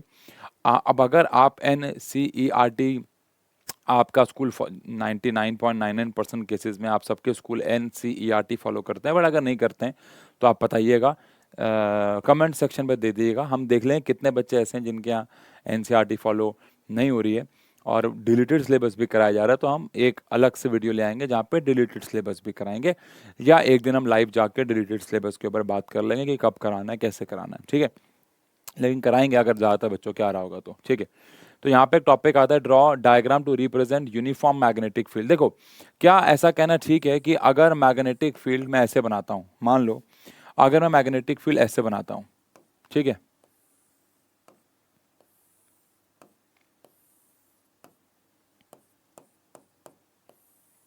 तो इस मैग्नेटिक फील्ड का मतलब क्या है? इस मैग्नेटिक फील्ड का मतलब है कि यहाँ पे मैग्नेटिक फील्ड जो है वो स्ट्रांग है और यहाँ पे मैग्नेटिक फील्ड वीक है, क्योंकि अभी प्रॉपर्टीज में बात की थी, अगर मैग्नेटिक फील्ड पास पास है तो तो वो स्ट्रांग होंगी और दूर है तो वीक होगी। लेकिन अगर मुझे यानी ये होगी नॉन यूनिफॉर्म, ये होगी नॉन यूनिफॉर्म मैग्नेटिक फील्ड, क्योंकि यहाँ पे मैग्नेटिक फील्ड कहीं पे ज़्यादा है कहीं पे कम है, तो ये हो जाएगी मेरे पास नॉन यूनिफॉर्म मैग्नेटिक फील्ड। सही है, सही है, सही है। अब अगर बात करें यूनिफॉर्म मैग्नेटिक फील्ड की, तो यूनिफॉर्म मैग्नेटिक फील्ड आपके हिसाब से कैसे दिखती होगी? तो आंसर है यूनिफॉर्म मैग्नेटिक फील्ड दिखती होगी जिसमें मैग्नेटिक फील्ड लाइंस जो है वो स्ट्रेट लाइंस होंगी। स्ट्रेट लाइन क्यों होंगी भाई? अरे क्योंकि हर जगह पे यानी पैरेलल लाइंस होंगी, बेसिकली पैरेलल लाइंस होंगी। ऐसा क्यों भाई? क्योंकि अगर लाइंस पैरेलल हैं, इसका मतलब है उनके बीच में हर जगह जो डिस्टेंस है वो सेम है। अब हर जगह जो डिस्टेंस है अगर वो सेम है, तो इसका मतलब ये हो जाता है कि मैग्नेटिक फील्ड यूनिफॉर्म हो जाती है, मैग्नेटिक फील्ड यूनिफॉर्म हो जाती है। ठीक है जी, तो ये भी किसको रिप्रेजेंट कर रही है भाई? यूनिफॉर्म मैग्ने एक सेकेंड। हाँ, अब अगर मैं यहाँ से लेट से इसको एक बारी ये मिटा के ये मिटा दूँ, तो ये हो गई यूनिफॉर्म मैग्नेटिक फील्ड। यहाँ जा रही है, यहाँ जा रही है। अब क्या हर जगह बराबर है? आंसर है हर जगह बराबर है, तो ये हो जाती है हमारे पास यूनिफॉर्म मैग्नेटिक फील्ड। यार देखो, आसान भाषा में लेफ्ट जाए, राइट जाए, ऊपर जाए, नीचे जाए, अंदर जाए, बाहर जाए, उससे कोई फर्क नहीं पड़ता। फर्क पड़ता है कि वो पैरेलल लाइंस होनी चाहिए, कहीं पे उनके बीच का डिस्टेंस कम, कहीं पे उनके बीच का डिस्टेंस ज़्यादा नहीं होना चाहिए, वरना वो नॉन यूनिफॉर्म हो जाएंगे। तो यूनिफॉर्म मैग्नेटिक फील्ड मतलब जहाँ पे हर जगह पे स्ट्रेंथ बराबर हो, कहीं पे भी देख लो मैग्नेटिक फील्ड की स्ट्रेंथ जो है वो हर जगह बराबर होगी, तो ऐसी फील्ड को हम लोग यूनिफॉर्म मैग्नेटिक फील्ड बोलते हैं। अब इस यूनिफॉर्म मैग्नेटिक फील्ड को क्यों पढ़ रहे हैं, ये आपको सोलेनॉइड में समझ में आएगा। लेकिन मैं चाहूँगा कि सोलेनॉइड तक पहुँचने से पहले आप सब एक बार ढंग से रिवाइज कर लो पिछला, फिर हम आगे चलते हैं सोलेनॉइड पे, ठीक है ना? चलो जी, आगे बात करते हैं। और अब हम बात करने वाले हैं सोलेनॉइड के। ये हमने क्यों पढ़ा ये आपको समझ में आएगा अभी सोलेनॉइड में। सोलेनॉइड क्या होता है, आई होप आपको सबको पता हो। सोलेनॉइड बेसिकली जैसे कि यह मेरे पास एक कॉपर वायर है, इंसुलेट कॉपर वायर है। अब इस इंसुलेट कॉपर वायर, ऐसे बड़े बड़े शहरों में ऐसी छोटी बातें होती रहती है, लेकिन ये कॉपर वायर है। अब ये इंसुलेट कॉपर वायर को मैंने इसके ऊपर बहुत सारे टर्न्स लगा के ये एक याकुल्ट की बोतल के ऊपर बेसिकली मैंने लपेट दिया, तो ये सोलेनॉइड बन गया। इससे भी हम क्या करेंगे, अभी हम इससे इलेक्ट्रोमैग्नेट बना के दिखाएंगे, आपको बताता हूँ। लेकिन सोलेनॉइड मतलब इंसुलेटेड वायर को आप सर्टेन नंबर ऑफ टर्न्स, बहुत क्लोजली वुंडेड टर्न्स, बहुत पास टर्न्स होने चाहिए, ऐसे सेटअप को हम लोग एक प्रकार से सोलेनॉइड कह देते हैं। तो सोलेनॉइड क्या हुआ भाई? जैसे कि एक प्रकार से आप कह लो कि अगर मेरे पास ये कॉपर वायर है और इस कॉपर वायर के कुछ सर्टेन नंबर ऑफ टर्न्स हैं, तो ये बेसिकली एक सोलेनॉइड हो जाता है, ठीक है ना? इसमें यहाँ से हमने करंट पास कराया और यहाँ से करंट घूम घूम के वापस आ गया, तो ये बेसिकली हमारे पास एक सोलेनॉइड है। अब एक बात ध्यान रखनी है, या आप हायर क्लासेस में जानोगे भी, कि जहाँ पे हमने बैटरी का पॉजिटिव लगा के इसे करंट दिया होता है और नेगेटिव, जहाँ पॉजिटिव लगाया होता है वहाँ पे साउथ पोल बनता है, या बड़े होके जानोगे, अभी नहीं, बड़े भी आपको याद रखना है। और जहाँ पे नेगेटिव होता है वहाँ पे नॉर्थ पोल बनता है, ठीक है? ये भी आपको याद करना है।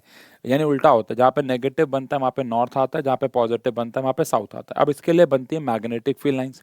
कमाल की बात यह है कि सोलेनॉइड के लिए जो मैग्नेटिक फील्ड लाइंस होती हैं वो एग्जैक्टली सिमिलर होती हैं जैसे कि एक बार मैग्नेट के लिए हमने बनाई थी, बिल्कुल एग्जैक्टली। बस फर्क ये है, इसमें जो अंदर मैग्नेटिक फील्ड होती थी वो हम कभी महसूस नहीं कर पाएंगे या यूज़ नहीं कर पाएंगे, बिकॉज ये अंदर से सॉलिड है। लेकिन सोलेनॉइड जो होता है वो अंदर से, आपको सबको पता है, खोखला होता है, हम उसके अंदर कुछ डाल सकते हैं ताकि हम मैग्नेटिक फील्ड अंदर वाली भी यूटिलाइज कर पाएँ या उसे हम महसूस कर पाएँ। तो मैग्नेटिक फील्ड कहाँ से कहाँ जाती है, क्या ये कहना ठीक है कि इनसाइड ये सोलेनॉइड है, तो सोलेनॉइड के अंदर तो ये जाएगी साउथ से नॉर्थ, साउथ से नॉर्थ, साउथ से नॉर्थ, अंदर जाएगी साउथ से नॉर्थ, साउथ से नॉर्थ, साउथ से नॉर्थ। लेकिन बाहर कैसे जाएगी? बाहर जाएगी ये नॉर्थ से साउथ, बाहर जाएगी ये नॉर्थ से साउथ, बाहर जाएगी ये नॉर्थ से साउथ, और बाहर जाएगी ये नॉर्थ से साउथ, ऐसे करके। अब ये वाली जो है ये बाहर जाएगी नॉर्थ से और घूम के यहाँ पे ये वापस साउथ पे आएगी। तो कहने का मतलब है एक सोलेनॉइड की magnetic field lines exactly similar होती हैं एज बार मैग्नेट। जैसे हमने आयरन फिलिंग्स को सोलेनॉइड बार मैग्नेट में छिड़का, अगर हम सोलेनॉइड में छिड़केंगे तो सेम रिजल्ट्स मिलेंगे, एग्जैक्टली सिमिलर मैग्नेटिक फील्ड जो है ये शो करती है। चाहे तो हम इसको भी आयरन फिलिंग को छिड़क के दिखा भी दूंगा, ऑल्दो इट इज़ लगभग लगभग सिमिलर, बट फिर भी हम देख लेंगे चलो। बट उससे भी ज़रूरी चीज़ ये है कि इसके अंदर जो मैग्नेटिक फील्ड अगर आप नोटिस करें तो इसके जो अंदर की मैग्नेटिक फील्ड लाइंस हैं वो एक प्रकार से यूनिफॉर्म मैग्नेटिक फील्ड लाइन है। बाहर तो ये जा रही है साउथ से नॉर्थ और नॉन यूनिफॉर्म भी है, लेकिन अंदर की अगर मैग्नेटिक फील्ड लाइन को अगर आप ध्यान से देखो तो वो स्ट्रेट लाइन है, यूनिफॉर्म है। यानी कि सोलेनॉइड के अंदर जो मैग्नेटिक फील्ड लाइंस होती है वो हमेशा यूनिफॉर्म होती है। और एक हमारा नोट का पॉइंट भी बनता है काफ़ी ज़्यादा इंपॉर्टेंट कि magnetic field inside a solenoid magnetic field inside a solenoid is uniform. Solenoid के अंदर जो मैग्नेटिक फील्ड होती है वो हमेशा यूनिफॉर्म होती है, क्योंकि वो स्ट्रेट लाइन है, पैरेलल लाइंस हैं, तो मैग्नेटिक फील्ड सोलेनॉइड के लिए हमेशा यूनिफॉर्म रहती है। ठीक है, और इसी यूनिफॉर्म मैग्नेटिक फील्ड का हम इस्तेमाल भी करेंगे, बिकॉज यूनिफॉर्म मैग्नेटिक फील्ड बहुत अच्छी मानी जाती है क्योंकि हर तरफ बराबर होती है। लेकिन उससे पहले एक सोलेनॉइड के लिए मैग्नेटिक फील्ड किस किस फैक्टर पे डिपेंड करती है? सबसे पहला ऑब्वियस है करंट, मैंने आपको बताया था, ये तो सब में आएगा ही आएगा। तो यहाँ पे भी जो मैग्नेटिक स्ट्रेंथ है वो डायरेक्टली प्रोपोर्शनल है कितना करंट आप सोलेनॉइड में पास करा रहे हो। जितना करंट बढ़ाओगे मैग्नेटिक फील्ड बढ़ेगी। लेकिन यहाँ पे एक बड़ी इंटरेस्टिंग चीज़ है और वो है नंबर ऑफ टर्न्स। सच बोलूँ तो ये एक्चुअली नंबर ऑफ टर्न्स पे नहीं, number of turns per unit length पे डिपेंड करता है। हमारी किताबों में नंबर ऑफ टर्न्स लिखा हुआ है, बट सच्चाई ये है कि नंबर ऑफ टर्न्स ज़्यादा होने से कुछ नहीं होता। ज़्यादा से ज़्यादा टर्न्स होने चाहिए कम से कम लेंथ में, तो मज़ा आएगा। तो नंबर ऑफ टर्न्स एक्चुअली इस पूरे को ऐसे लिखना होना चाहिए, number of turns per unit length, यानी कम से कम लंबाई में ज़्यादा से ज़्यादा टर्न्स होने चाहिए। कम से कम लंबाई में अगर टर्न्स ज़्यादा से ज़्यादा हैं तो हम ऐसा कहेंगे कि number of turns per unit length ज़्यादा है।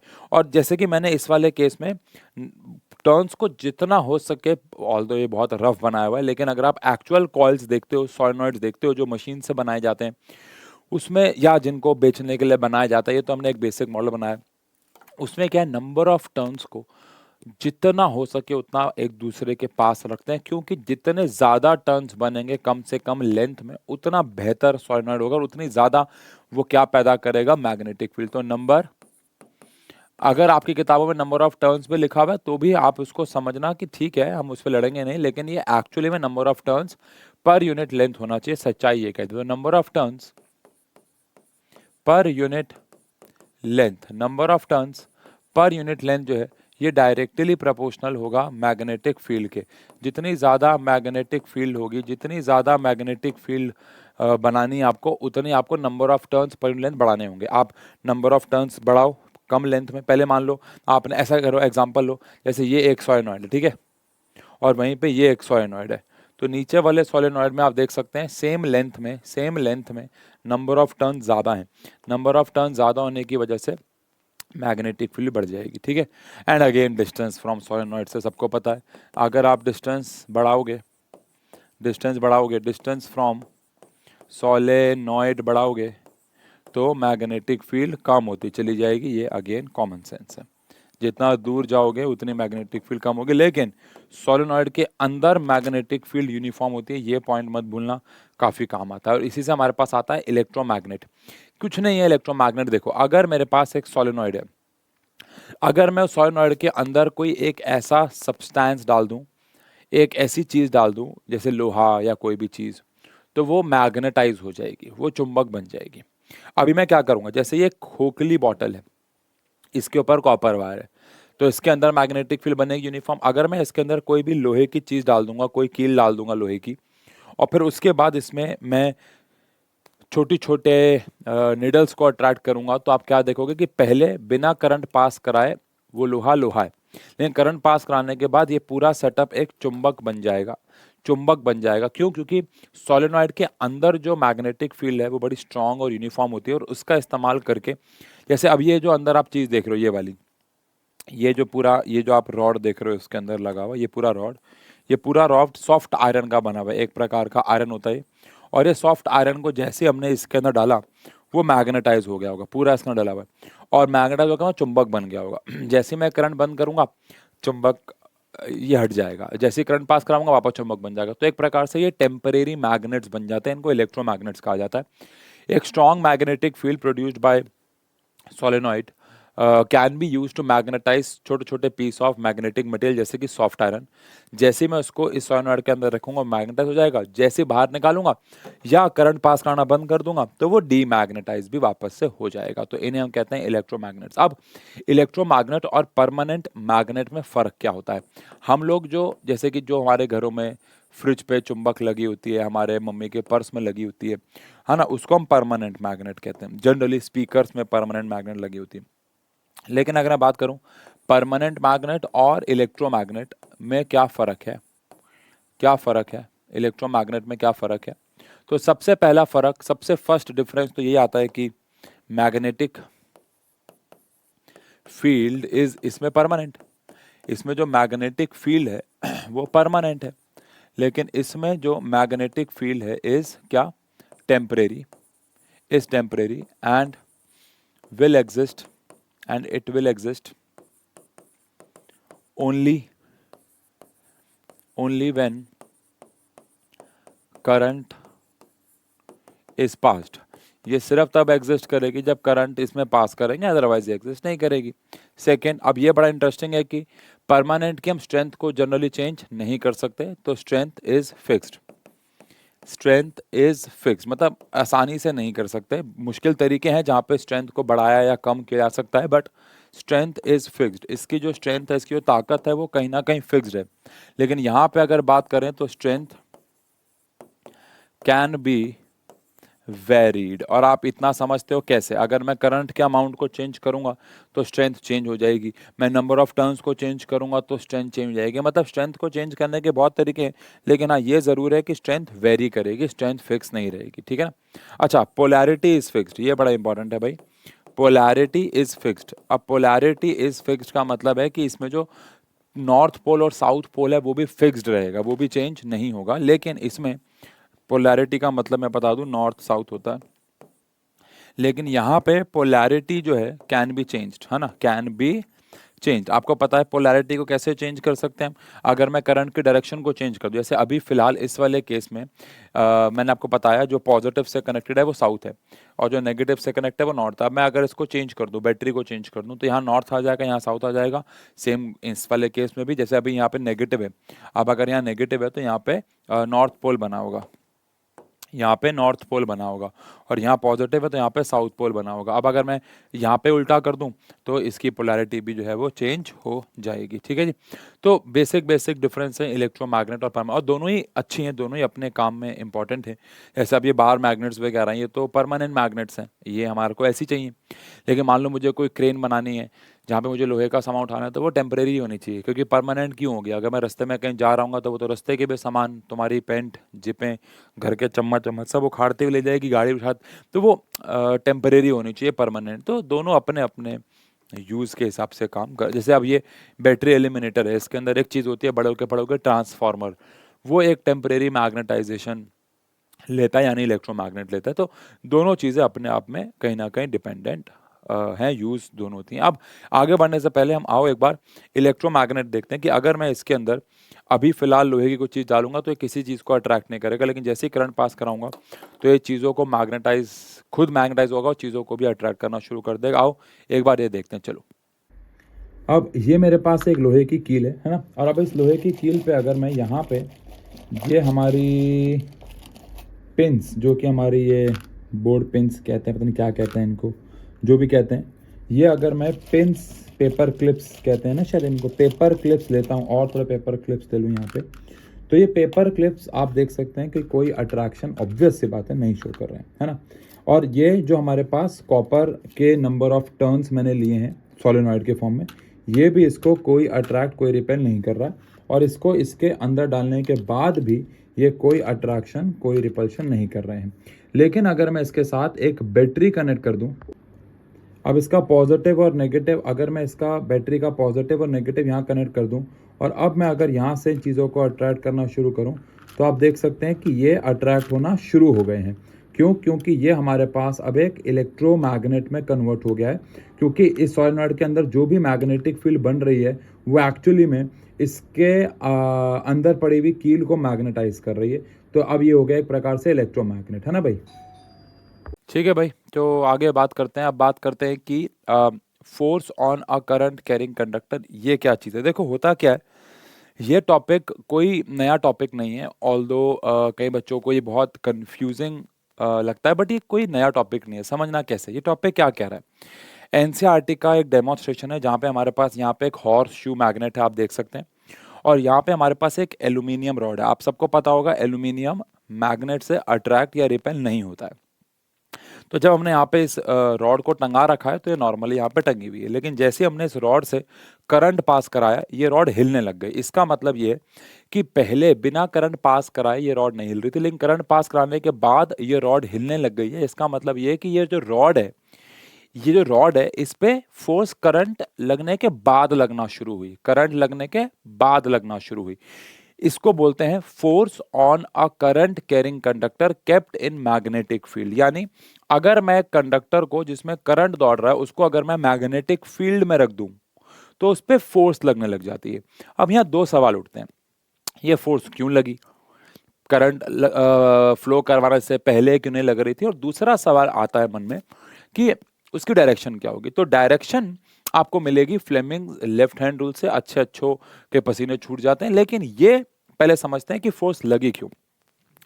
आपको बताना है मनी मन, क्या ये कहना सही है कि जब ये हॉर्स शू मैग्नेट यहाँ पड़ी थी, अभी हमने देखा भी था, तो इसकी यहाँ पे मैग्नेटिक फील्ड होगी, है ना, यहाँ पे नॉर्थ से साउथ जाती हुई मैग्नेटिक फील्ड होगी, ठीक है, होगी, बिल्कुल होगी। अब ये जो हमारे पास एल्यूमिनियम वायर है, एल्यूमिनियम रॉड है, इस पे कोई मैग्नेट नहीं थी करंट फ्लो करने से पहले, लेकिन जैसे हमने करंट फ्लो करवाया होगा इसने अपनी खुद की मैग्नेटिक फील्ड भी बनाई होगी, इसने भी अपनी मैग्नेटिक फील्ड बनाई होगी। तो क्या ये दोनों मैग्नेटिक फील्ड एक दूसरे को अट्रैक्ट या रिपेल करेंगी? आंसर है यस। क्या ये दोनों मैग्नेटिक फील्ड एक दूसरे को अट्रैक्ट या रिपेल करेंगे? आंसर है हाँ। अब अगर ये एक दूसरे को अट्रैक्ट या रिपेल करेंगी तो क्या ये कहना सही है कि ये एक दूसरे पे फोर्स लगाएंगे? तो आंसर है हाँ। इसीलिए हमेशा जब भी एक करंट कैरिंग कंडक्टर को मैग्नेटिक फील्ड में रखा जाता है it will experience some force. ये हमारे आपको सबको याद होगा हेनरी मैरी एम्पियर जी, ये नाम कोई नहीं भूल सकता जिसने भी इलेक्ट्रिसिटी पढ़ा है, उन्हीं ने ये डिस्कवर किया था कि जब हम, या एक्चुअली डिस्कवर तो कहना गलत होगा, उन्होंने कॉमन सेंस से बताया था, फिर ये एक्सपेरिमेंट भी किया था कि जब भी एक करंट कैरिंग कंडक्टर को मैग्नेटिक फील्ड में रखेंगे उस पर फोर्स लगेगी। क्यों लगेगी? बिकॉज वो खुद की मैग्नेटिक फील्ड पैदा करेगा और बाहर भी एक मैग्नेटिक फील्ड होगी, वो दोनों एक दूसरे के साथ अट्रैक्ट या रिपेल होंगी तो फोर्स लगाएंगी। इसका फॉर्मूला भी पढ़ना है हमें 12th क्लास में आके, लेकिन अब सवाल उठता है कि इसकी डायरेक्शन क्या होगी। तो इसके डायरेक्शन के लिए हमें एक नया रूल सीखना होगा जिसको हम कहते हैं फ्लेमिंग्स लेफ्ट हैंड रूल। अब पहली बात तो वो जो हमने पढ़ा था वो राइट हैंड थंब रूल था, वो बिल्कुल डिफरेंट है, छोड़ दो।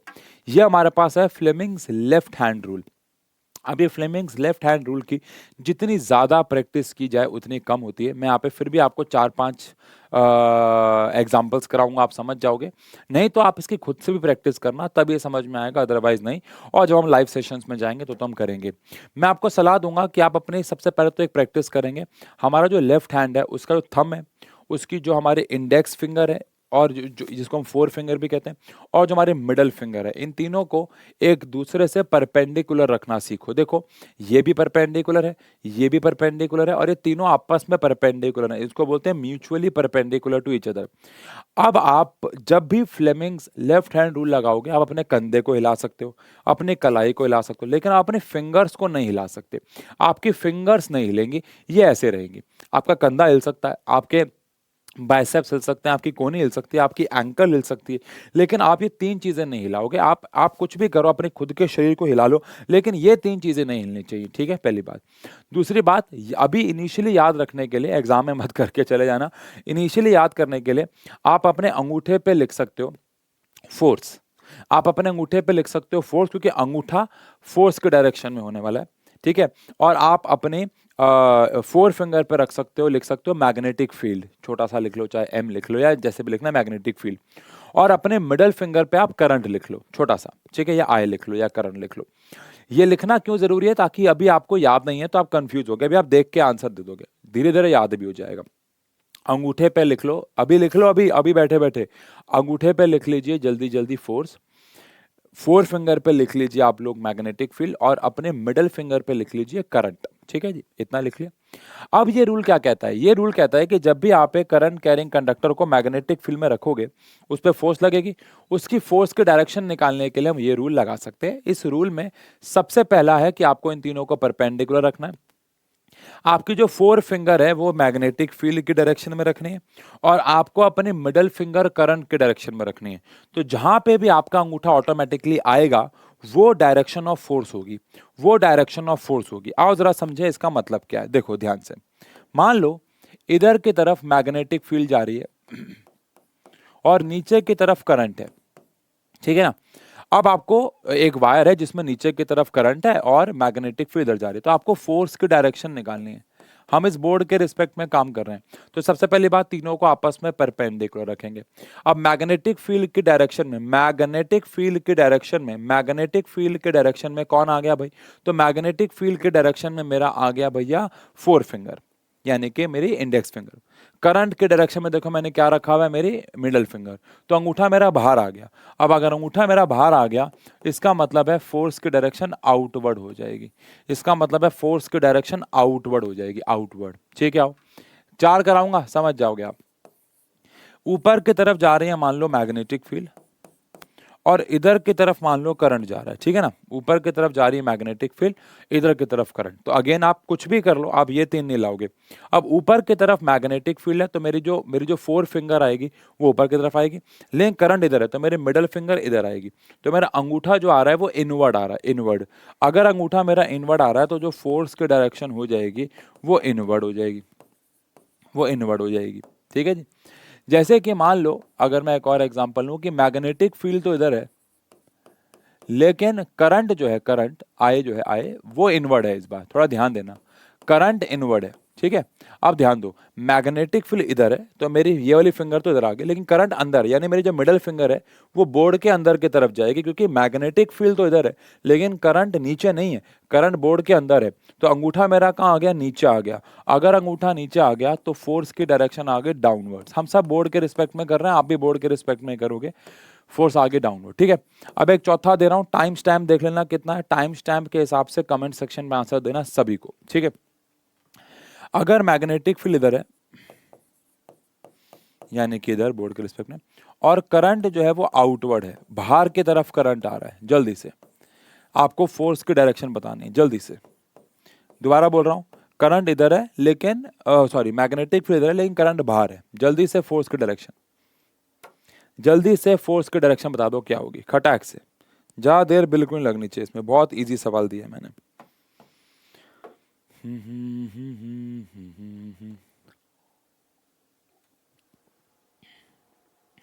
कर लिया? डन हो गया? पक्की बात है? खत्म? चलो ठीक है। अब अगेन लेफ्ट हैंड, तीनों परपेंडिकुलर। अब क्योंकि मैग्नेटिक फील्ड इधर है तो मैं ऐसे हो जाता हूं, मैग्नेटिक फील्ड की डायरेक्शन में मेरी आ गई फोर फिंगर। करंट मेरा आउटवर्ड है, आउटवर्ड मतलब बाहर की तरफ है, आउटवर्ड मतलब बाहर की तरफ है, तो अंगूठा मेरा नीचे की तरफ आ गया, यानी डाउनवर्ड अगेन। तो इस रूल की मदद से हम पहली बात तो ये लगा सकते हैं कि अगर करंट कहाँ है और मैग्नेटिक फील्ड कहाँ है, करंट और मैग्नेटिक फील्ड की डायरेक्शन की मदद से हम फोर्स कहाँ लगेगी ये कैलकुलेट कर सकते हैं। इसकी प्रैक्टिस करनी है, इससे ही आएगा, अदरवाइज नहीं आएगा। ठीक है जी। अब इस चैप्टर को लगभग लगभग हम लोग एंड करते हैं।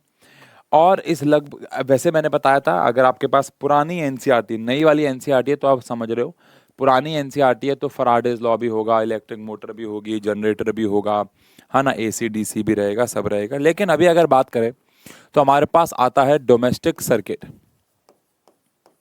अब ये डोमेस्टिक सर्किट क्या चीज होती है? हम सब ने इलेक्ट्रिसिटी वाले वन शॉट में पढ़ा था कि हमारे घर में जब भी कोई सर्किट बनाया जाता है वो हमेशा पैरेलल में बनाया जाता है। पैरेलल में बनाने का रीजन ये होता है, रेजिस्टेंस कम होता है, इंडिविजुअली चीज़ों को ऑन ऑफ कर सकते हैं, एक खराब हो गया तो बाकी सारे चलते रहेंगे, इसलिए पैरेलल में यूज़ करते हैं। लेकिन यहाँ पे हम कुछ और पढ़ रहे हैं। पहली बात तो डोमेस्टिक सर्किट की अगर बात करें तो हर एक डोमेस्टिक सर्किट में तीन वायर्स होती हैं। एक होती है लाइव वायर, एक होती है लाइव वायर जो कि रेड कलर की होती है, रेड कलर की, और इसमें एक्चुअली करंट दौड़ रहा होता है। अगर लगभग लगभग बात करूं 220 से लेके 240 वोल्ट का, ठीक है ना। लाइव वायर लाल रंग की होती है, इसमें करंट दौड़ रहा होता है। एक होती है हमारे पास न्यूट्रल वायर जो कि ब्लैक कलर की होती है। ये कलर कोडिंग है ना, ये कलर यूज करने चाहिए। अब वो अलग बात है, कई कंपनीज कई लोग पिंक कलर की, अब मेरे घर में यहाँ पे सामने पिंक कलर की वायर है एक सेटअप में, तो वो कोई कलर कोडिंग नहीं फॉलो हो रहा। बट कभी भी आप कोई कंपनी की चीज़ खरीद के लाओगे, उनकी तार वार छिलोगे, तो आपको यही कलर कोडिंग मिलेगी। हाँ, अगर वहाँ पे बहुत सारी तारें लगानी पड़ रही हैं तो फिर उनका अलग कोडिंग होती है। जैसे पिंक का मतलब कुछ, यहाँ पे तो बस ऐसे लगा दे पिंक येलो, ये कोई कलर कोडिंग नहीं है। मेनली जो 3 वायर्स हैं उनकी कलर कोडिंग में लाइव वायर है, न्यूट्रल वायर है। ब्लैक वायर जो है, न्यूट्रल वायर जो है, इसमें 0 वोल्ट होता है, यानी ये बस सर्किट को कंप्लीट करती है, पोटेंशियल डिफरेंस को पूरा करती है ना। क्योंकि एक हायर, हमने इलेक्ट्रिसिटी चैप्टर में पढ़ा है, एक होगा हायर पोटेंशियल पे तो एक लोअर पे होगा, तभी तो करंट फ्लो होगा, तो ये वो लोअर पोटेंशियल वाली वायर होती है। और थर्ड होती है green wire. Green wire, green wire को हम अर्थ वायर कहते हैं। ये earth wire basically green colour की होती है, एक ही बात है। अर्थ वायर का काम क्या होता है, it passes static charge to earth, और इससे हम छोटे छोटे शॉक से बचते हैं। अब होता क्या है, जो बहुत भारी डिवाइसेस होते हैं या छोटे भी होते हैं लेकिन वो मेटालिक होते हैं, जो मेटल के बने होते हैं, जैसे वॉशिंग मशीन हो गई, गीज़र हो गया, कोई भी और चीज़ हो गई, टीवी हो गया, तो उनमें क्या होता है, जब हम उसको यूज़ करते हैं थोड़ा बहुत चार्ज उनकी बॉडी पे आके बैठता रहता है। अब अगर हम नंगे पैर उनको छुएंगे तो वो जो सारा चार्ज मेटल की बॉडी पे आके बैठा है वो हमारे बॉडी से होके धरती पे जाएगा और हमें छोटे छोटे शॉक लगते हैं। कभी कभार ये खतरनाक हो सकते हैं, मोस्टली ये खतरनाक नहीं होते हैं, बट हाँ छोटे छोटे शॉक लगते हैं, डिस्कम्फर्ट होगा आपको।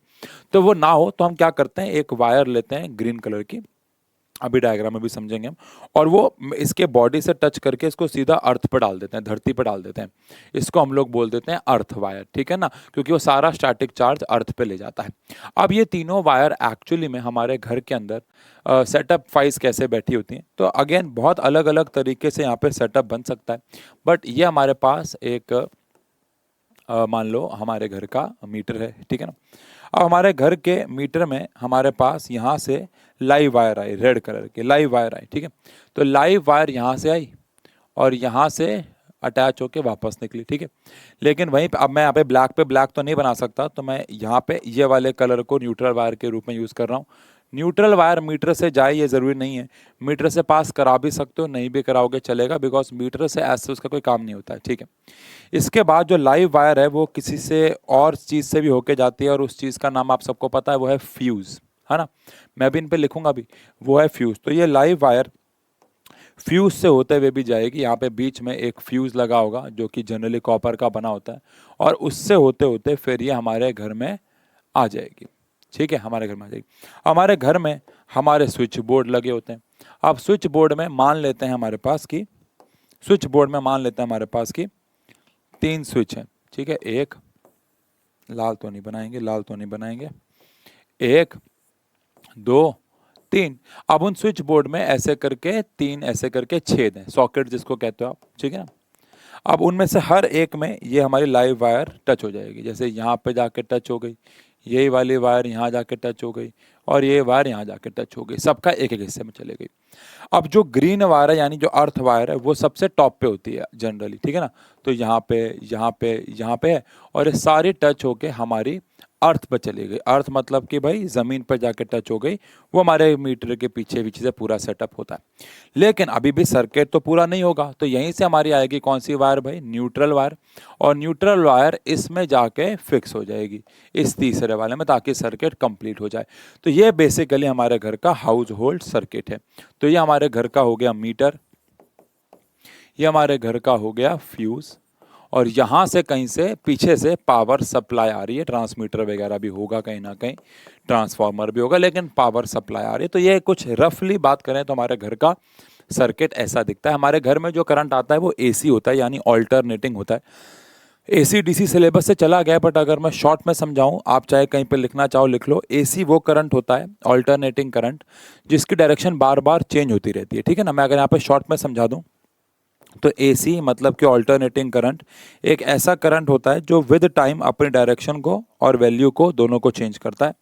लेकिन वहीं पे डीसी यानी कि डायरेक्ट करंट वो होता है जो अपनी वैल्यू को और अपने डायरेक्शन को खासकर चेंज नहीं करता। जैसे कि बैटरी होती है, हमारे घर में सेल हैं, बैटरी हैं, उनका पॉजिटिव और नेगेटिव फिक्स्ड होता है, वो अपने डायरेक्शन को चेंज नहीं करते, करंट एक के डायरेक्शन में फ्लो करता रहता है, पॉजिटिव और नेगेटिव फिक्स्ड है, उनको बोलते हैं डीसी। ये भी डीसी है ना। हमारे जितनी भी बैटरीज होती हैं, सेल होते हैं, वो डीसी देते हैं। लेकिन हमारे घर के जितने भी स्विच बोर्ड से हमें जो करंट मिल रहा है वो एसी है, यानी वो अपनी डायरेक्शन को बार बार बार बार बार बार चेंज करता है, ठीक है ना। और इसीलिए हमारे घर में अब अगर वो अपने डायरेक्शन को चेंज करेगा तो उसकी एक फ्रीक्वेंसी वगैरह भी होगी। और हमारे घरों में अक्सर जो करंट आता है उसकी फ्रीक्वेंसी 50 हर्ट्स के आसपास होती है। ये वेरी भी करती है जगह टू जगह, इंडिया के बाहर अलग हो सकती है, लेकिन इंडिया में इसकी वैल्यू लगभग 50 हर्ट्स है। तो ये अभी फिलहाल आपको शायद उतना नहीं जानना क्योंकि हमारे सिलेबस में नहीं है। लेकिन यहाँ पे दो टर्म्स हैं जो आपको जाननी होंगी, जो कि एग्जाम में काफी आती हैं। एक है शॉर्ट सर्किट। शॉर्ट सर्किट क्या होता है भाई? देखो, क्या है, कहना सही है कि लाइव वायर और न्यूट्रल वायर दोनों में एक सर्टेन पोटेंशियल डिफरेंस है और उसके बीच में हम कोई डिवाइस लगा देंगे तो वो चल जाएगा। लेकिन अगर लाइव वायर न्यूट्रल वायर गलती से टच हो जाए तो when live wire comes in contact with neutral wire accidentally, obvious बात है ये एक्सीडेंटली होगा, तो उस केस में क्या होगा, सर्किट में जैसे live wire neutral wire touch हो जाएगी, कोई रेजिस्टेंस नहीं आएगा सर्किट में, कोई रेजिस्टेंस नहीं आएगा, तो रेजिस्टेंस एकदम से बहुत कम हो जाएगा, है ना, और जिसकी वजह से करंट बहुत ज़्यादा बढ़ जाएगा। तो when live wire comes in contact with neutral wire accidentally, current increases heavily. Current increases heavily, current क्यों बढ़ा? बिकॉज सर्किट में कोई रेजिस्टेंस ही नहीं आया, तो करंट बहुत ज़्यादा बढ़ गया, जिसकी वजह से इट में रिजल्ट इन फायर, और आग लग गई, या एक छोटा सा पटाखा बज गया। पटाखा बज गया, सुना होगा आपने, घर में पटाखा बज गया जी, तो वो इसलिए हुआ क्योंकि live wire neutral wire touch हो गया। अब ऑल्दो हम लाइव वायर न्यूट्रल वायर में इंसुलेशन रखते हैं प्लास्टिक की, पीवीसी की, but with the passage of time वो पुरानी हो जाती हैं, या हीटिंग इफेक्ट से पिघलती रहती हैं, या लगाने वाले ढंग से लगाया नहीं और दोनों को बहुत पास लगा दिया है, वो जुड़ गए, तो टेप ढंग से नहीं लगाई, तो बहुत सारे रीज़न हो सकते हैं। बट शॉर्ट सर्किटिंग होगी कब? जब लाइव वायर न्यूट्रल वायर से टच हो जाएगी। फिर एक और टर्म आता है, वो आता है ओवरलोडिंग। ओवरलोडिंग, अब ओवरलोडिंग तो नाम से ही कुछ अपने आप में बता रहा है। ओवरलोडिंग क्या होता है? देखो, हमारे घर में दो स्विच होते हैं जनरली, 5 एम्पियर एंड 15 एम्पियर। अब कई लोगों को ऐसा लगता है यार, जो कि बहुत गलत लगता है, कि 5 एम्पियर वाले का मतलब है इसमें सिर्फ 5 एम्पियर करंट आ रहा है, और 15 एम्पियर का मतलब है इसमें सिर्फ 15 एम्पियर करंट आ रहा है। बट ये बहुत गलत बात है। 5 एम्पियर वाले का मतलब है आप यहाँ पे वो डिवाइस यूज करो जो 5 या उससे कम करंट लेते हैं, और 15 एम्पियर का मतलब है यहाँ पे आप कोई भी डिवाइस इस्तेमाल कर सकते हो, बड़ा भी और छोटा भी, क्योंकि 15 एम्पियर का मतलब है कि मैक्सिमम वी कैन यूज 15। आजकल तो हमारे घरों पे 20 एम्पियर भी लिखा होता है ऑन अ सेफर साइड, कि अगर आप मान लो एक ऐसा डिवाइस यूज करो, उसको गलती से 16-17 एम्पियर भी आ गए घर पे, तो वो खराब नहीं होगा।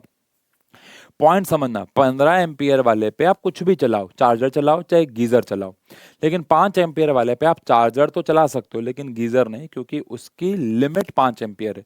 अब अगर आप वहाँ गीजर लगाओगे और वो खींचेगा 15 एम्पियर, अब उसको बनाया ऐसा गया है कि वो 5 एम्पियर पे काम करे, तो वो खराब हो जाएगा, पिघल जाएगा अंदर से, उसकी शेप वेप चेंज हो जाएगी, तो खराब हो जाएगा।